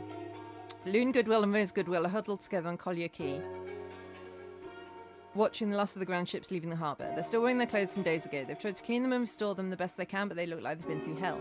Lucas Sterling comes through the crowd, sets of clean second-hand clothes in hand. There you are. It's so crowded here, everyone is scrambling. This was the last ship. I've heard there'll be no more now the Japanese are here. What are we going to do? Lucas, I'm scared. The crowd is crushing us. Don't worry, I have a plan. I still have the biohazard sample. I should be able to get a hearing with the Colonial Secretariat. They provide us with papers and passengers on a tramp steamer. For now, I find your room at the shop house. Sure. For a couple of straight dollars. It's not much, but it will give you a chance to rest and clean up. What about you? I will stay downstairs. I won't be far if you need me. I'm sorry, this is all I could find. I hope they fit. Don't apologise, you've done so much already. Go rest, we've got a long day ahead of us in the morning. So then they were still here then. Lucas Sterling has departed for Empress Palace to secure their papers. Empress Place to secure their papers at the Secretariat. In the shophouse cubicle, Rose Goodwill finally scrubs the last of the grime from her skin and changes into the cotton dress Lucas Sterling bought for her. She almost looks human again. Loon Goodwill is famished and devours the hawker food Lucas Sterling provided. Satay, rice cakes, and various sugary confections from the street barrows until she turns pale shade of green and curls up in bed groaning. Lucas Sterling returns as evening falls, looking pleased with himself. It's done. I've spoken to the harbour master. We're no longer stateless. We have credentials. Thank heavens. However, I have to carry a job for them. We're to take the sample to Whitehall ourselves. They think it's safer with us as we travel incognito. Of course they do. Also, for the sake of propriety and to avoid any uncomfortable cross-examination by the Port Authority, I've had to arrange our papers in a peculiar fashion. Loon, you are now Loon Sterling, and you are to be my sister. Loon Goodwill perks up instantly, her nausea forgotten, she beams. Your sister, Lucas, how perfectly grand. And Rose, I beg of you, just hear the logic of it. They're husband and wife, aren't they? Papers define you as my wife. It was the expedient choice. A man travelling with a spouse and sister raises fewer eyebrows than whatever this motley crew is. Your wife? Really, Lucas? Was there no room for a distant cousin, or perhaps a maiden aunt, or even just another sister? Do you think me too old to play the older sister? Is that it? It needn't have been a matrimonial farce. Lucas sheepishly produces 2 plain gold bands from his pocket. We shall need to wear these. If we're to be inconspicuous, we must dress the part. Rose stares at the rings, then bursts into laughter. The absurdity of it all is too much. Lucas's smile vanishes. She glowers at the ring. Loon's smile vanishes. She glowers at the rings, visibly jealous. Lucas notices. He kneels beside a cart and pulls out a small velvet pouch from his pocket. I've not forgotten you, Loon. He fastens a string of pearls around her neck. Loon gasps, touching the cool gems. Lucas, we needed that money for food and the long haul home. You spent it on baubles? Steady on, my darling wife. We have more than enough to see us through. You're taken into this marriage nonsense far too easily, Mr. Sterling. He waves a set of tickets in front of her face. Passage to Europe is secured. We depart on the morning tide. It's a Blue Funnel merchantman, not a luxury liner, but there isn't another bolt hole out of the city. It was incredibly lucky to even get those. I have to warn you that we aren't heading into open water. We have to run the Malacca Straits gauntlets. 500 miles of the narrowest, shallowest water on God's earth, and the Japanese hold every inch of the northern coast. They've captured the airfields in Kedaralor, Star, and Sungai Petani. That means their bombers will be only 20 minutes away from our deck at any given moment. They'll be hunting for the ship's wake. They'll be hunting for the ship's wake from the clouds, and will be navigating in total maritime blackout. No lighthouses, no channel markers. If the captain miscalculates, we'll be sitting ducks for a strafing run. And there are the I-boats, the Japanese submarines. They're corking the funnel at the top of Sumatra, waiting for the few of us who don't get caught by the planes. So by all means, get your rest on now. A delightful bedtime story, Lucas. Well done. I shall take my leave then. I'll step outside. Sleep well, ladies. You'll do no such thing. Stay in the room with us. After all, it would raise eyebrows if a husband and wife were found keeping separate quarters. The space on the floor. I'll get you a spare blanket and a bolster. Okay, so then they went off to... Oh, I haven't found all of them. Was there another day here? Yes. Okay. The group get woken up in the night. A loud wail begins to rise and fall over the city. They get dressed and go downstairs to see what's going on. Lucas notices a dishevelled British soldier, a veteran by the look of it, huddled in the archway of a shophouse. I say, soldier, what's happening? Japanese. They've taken to strafing the city on a regular basis now, a nightly turnout, as it were. Did you notice the blown-out glazing? I should find a hole if I were you, and I should do it sharply. The street lights suddenly go out. The soldier laughed. At least they've learnt from last time. Bally incompetence. On the first night, the governor left the lamps burning like a lighthouse. The Japanese didn't even need a compass. Bombers simply followed lights straight to their targets. That actually happened? Now, seek cover. They're nearly upon us. The siren, get under this table. It's a heavy teak table. It will hold. They scramble under the table. Sounds of bombing. Glass and shrapnel. Loon, are you intact? Loon Goodwill nods, a terrified look on her face. We cannot remain here to be buried alive. We must strike for the key. Let's get to the ship quickly. They stumble into the street. It's pandemonium. The skies are sickly orange, and the air chokes them with the smell of rubber and roasted spices from the hit warehouses. The Japanese raid used incendiary bombs. The wooden roofs of the shop houses are on fire. The auxiliary fire service are already on the scene, struggling with hand-drawn pumps. In the crush of the panicked mob, Loon Goodwill is torn from Lucas Sterling's grip by a surge of fleeing people. I say, pardon me, madam, step aside. My sister, have a care, you brute. Lucas Sterling tries to navigate the throng with the polite frustration of a gentleman at a crowded railway station, but he's woefully ineffective. Loon Goodwill is being swept further away into the darkness. Oh, for heaven's sake. Rose Goodwill shoves Lucas Sterling aside and plunges headlong into the fray. She delivers a sharp blow to a man blocking her path and kicks another squarely in the shin. Move it! Get out of my way! Loon! She grabs Loon Goodwill by the collar of her dress and hauls her back. Come along, we're departing this instant. They sprint for the Keppel docks, scrambling up the gangway of the Blue Funnel merchantman just as the mooring lines are cast off. As the ship pulls away, the black soot of the north begins to form once more, coating the shivering survivors as Singapore burns behind them. Malacca Strait.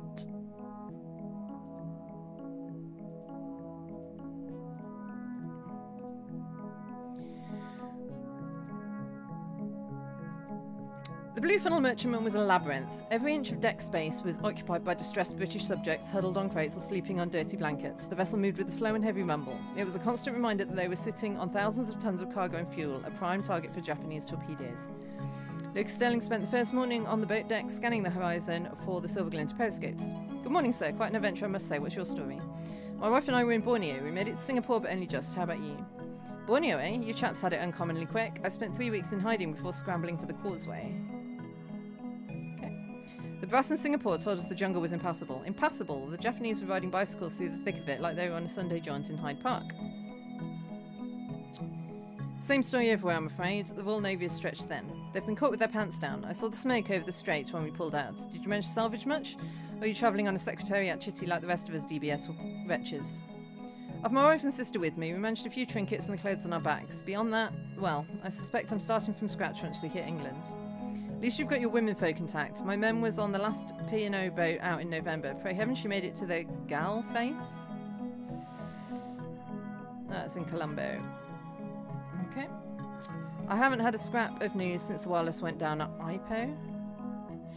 The man reaches into his pocket, producing a dented silver flask. Care for a lick? It's some rather questionable brandy I managed to liberate in Singapore before the siren started. It's got a kick like a mule. You're a prince among men. 2 absent friends, eh? 2 absent friends into a short war. When evening hits, the ship is entirely blacked out. No lights are permitted on deck. It would make it too much of a target otherwise. Did you two have a good day today? You needed it. Yes, I feel most refreshed. I also finished our rations from land. I feel my greatest challenge is yet to come tomorrow, managing to keep the ship's fare down, greasy mutton and boiled cabbage. I believe we've cleared the Malacca Straits without a tail. We'll strike for the open blue tonight. Thank the stars for small mercies. Luna was crying in her sleep, poor girl. She's been through so much, but putting on a brave face. We'll keep her safe. She's very strong-willed. She'll be okay. Singapore's gone, isn't it? I looked back at noon. There was only the smoke. Don't look back, little moon. There's nothing left for us in the east. From here on, we look to Blighty. Lucas, yes, Loon? You're still wearing the ring. You haven't taken it off since we left the key, even in the safety of the cabin. Luke Sterling looks down at the gold band on his finger, then at Rose Goodwill in the twilight. Ooh! Ooh! There, at least now we might see the torpedo before it hits us. Loon, do sit up. You've spent the morning looking like the figurehead on a shipwreck. The smell coming from the galley is positively medieval, Rose. How can they expect us to eat boiled cabbage in this heat? One eats what is put before one when one is a distressed British subject, my dear. Now get up and put on your dress. We're going on deck for tea. Tea? We're on a rust bucket in a war zone. You're talking about social graces? Precisely. If we look like rabble, then the authorities will treat us like rabble. In this part of the world, starched linen is the only thing standing between us and the abyss. We're the Sterling family now, and we shall play the part.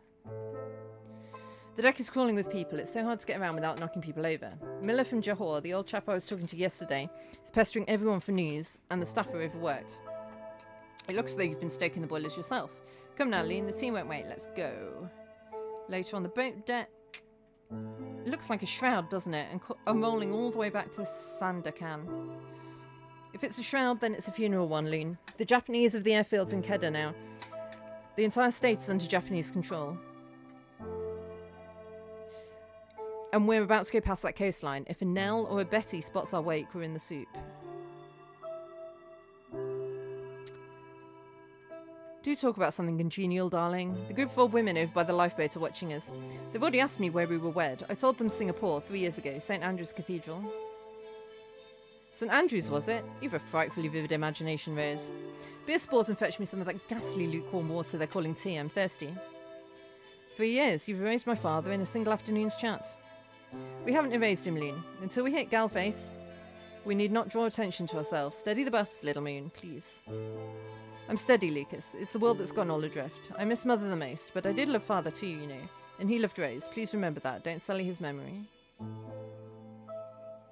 Come now, Loon. Wipe those tears and have some tea with us. Lucas? Yes, little moon? Do you promise we'll look for my brother the moment we set foot on the quayside? I give you my word of honour.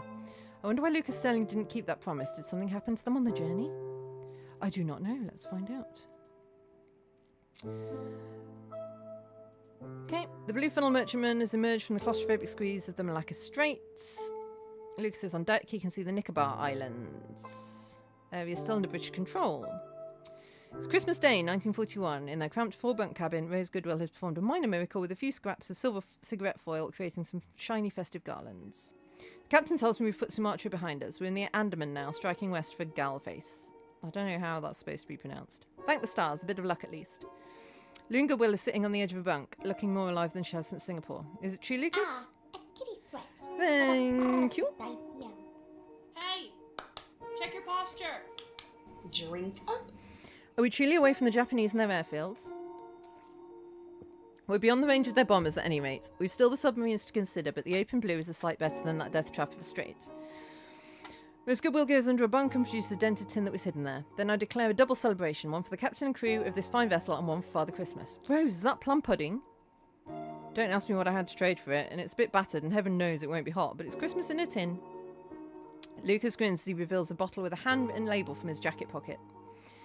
And I've secured some celebration spirits from our friend Miller. It's strong enough to strip the paint off the hull, but it'll serve for Yuletide toast.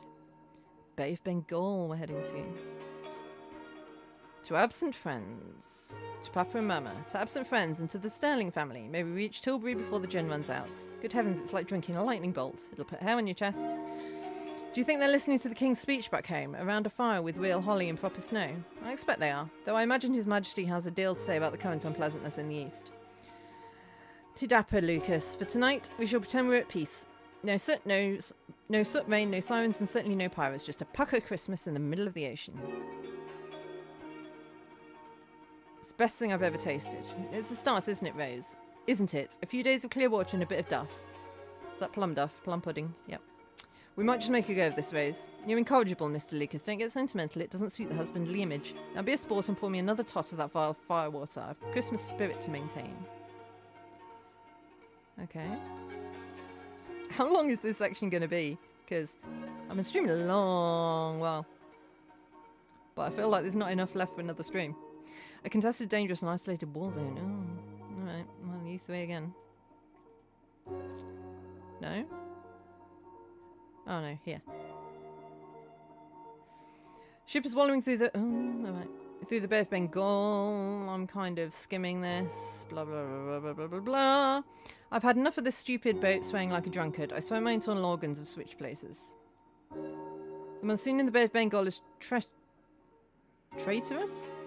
But we should clear it soon and arrive at Colombo. That's when we shall finally be able to relax, leaving both the storm and the Japanese finally behind us. You've remained unnerving and calm through this whole ordeal, Lucas. It's part of the SIS training, learning how to remain shipshape while the world goes to the dogs.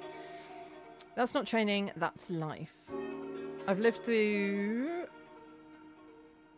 some harrowing moments. Once you've seen your whole crew murdered in front of you while you were helpless, you realise that fretting is a waste of a man's final hours. An explosion? Or a depth charge. That's the submarine alarm. Rose, get your lifebelt now. I'll go find Loon. Panic erupts in the passageway outside. In the chaos, Rose Goodwill stumbles as the ship takes a massive roll. Lucas Sterling turns back around to catch her, his arms wrapping around her waist, pinning her against his chest to keep her from falling. The ship is still rolling. Dishes and bottles are clattering and clashing all around them as they fall from tables and shelves. Hold on to me. Don't let go. If we hit the water, stay with me. Do you hear? For a long minute, they stand locked together, the thumping of Lucas Sterling's heart echoing against Rose Goodwill's ribs. Is this like Jack and Rose? The blue funnel merchantman rights itself slowly. The explosions of the depth charge continue in the distance, but the all clear eventually sounds. Their eyes catch each other for a split second, then Rose Goodwill puts herself back together. You can let go now. It'll be quite alright. Oops. They return to the cabin. Loon stirs in his sleep but doesn't wake. Lucas sinks into a crate, his head in his hands. That was positively harrowing. Where's your unnerving calm now? I lied. I hold it all in the moment, but it just comes out even harder after it's over. Look at my hand. Look. His hand is shaking uncontrollably. And today was worse. I kept thinking of you and Loon. I did not care what happened to me, but it was hurting my heart so much to think that something could happen to either of you. I'm sorry, Rose. You should be enjoying your life, not waiting to be gutted by a torpedo in the middle of nowhere. I was not happy at the plantation, Lucas. I was dying in a different way back in Borneo. I'd contemplated ending it all on numerous occasions, you know. I'd even penned a farewell note out of desperation and need to feel noticed, feel loved. At least here I feel vivid, even if I'm scared out of my wits. You've more pluck than any agents I've worked with in the East. What's the plan when we get to London, truly? What's in your heart? There was no true plan, just to keep both of you safe for as long as possible. But now, after these last couple of weeks, I've spent 10 years playing the Ghost Rays. No ties, no hearts. But looking at you on that deck, I realised I don't want to cross the bar alone. You aren't alone. Oh, they fell in love.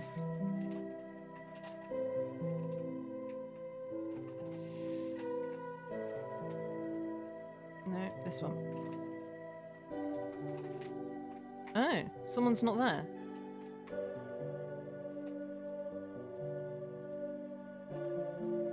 Keep your chins up, both of you. You've managed the Andaman, now comes to charge of the Admiralty. Well, Cynthia's there.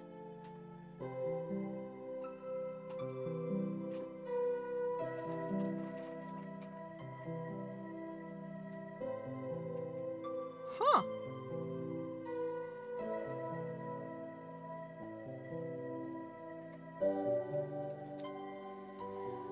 Keep your chins up, both of you. You've managed the Andaman, now comes to challenge of Admiralty red tape. If we keep our composure, we should be able to navigate the paperwork checks without a hitch. It looks like I look like something the cat dragged in, Lucas. If the gal face sees me like this, they'll send me straight to the kitchen.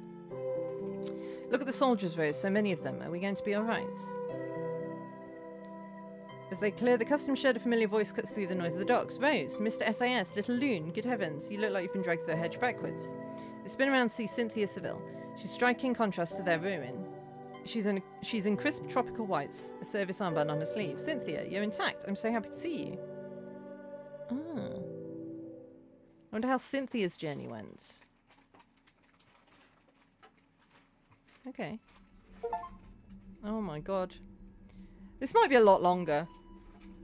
I might have to finish playing it next week. Let me Google how long it is to play it.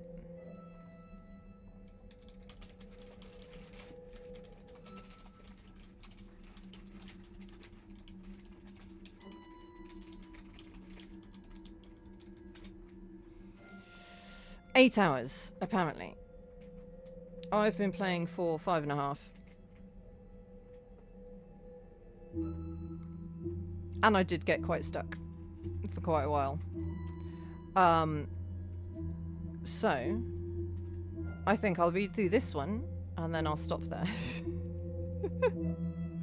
And we'll finish it next week.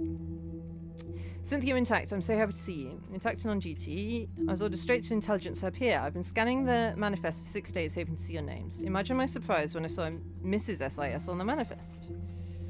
It's a long story. Not that long. He just fancied himself the husband type. Alright. We've had our fun, but I have some pressing issues to discuss. We're DBS, Cynthia, on a blue funnel merchantman full of refugees and we're carrying delicate cargo. You still have the sample. I suspected as much. I have a staff car waiting on the quay. We'll get you past the harbour guards and straight to the Galfest. Miss Cynthia, did you bury them, my mother and father? Are they at peace? Please tell me they were. I saw a great deal of bravery that night, Lean, and you were the bravest of them all.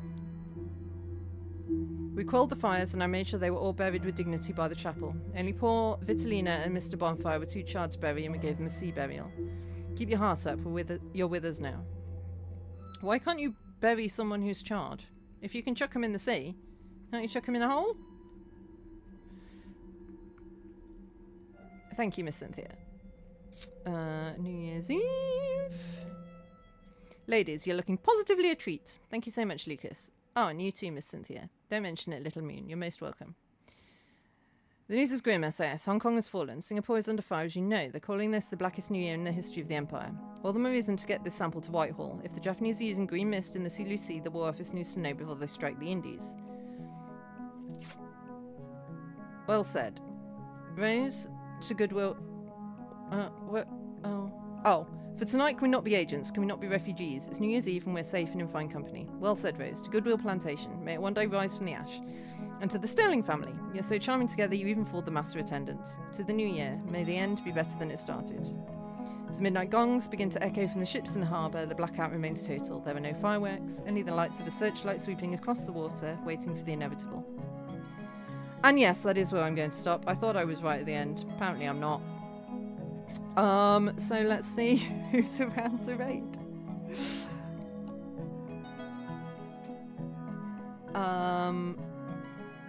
Oh, Villa's playing stuff, so let's go see Villa. It's been a while since we went to Villa.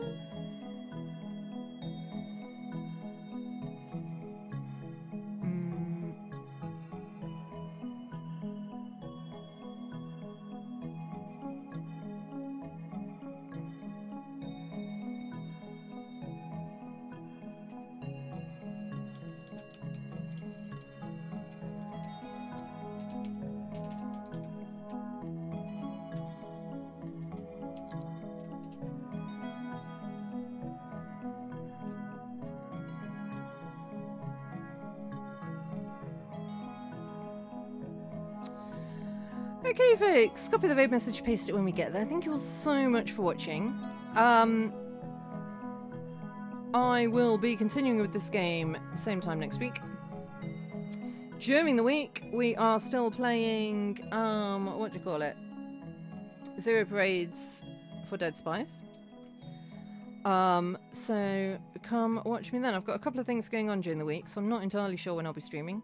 Keep an eye on notifications, and I'll let you know when I'm live. So until next time, bye bye.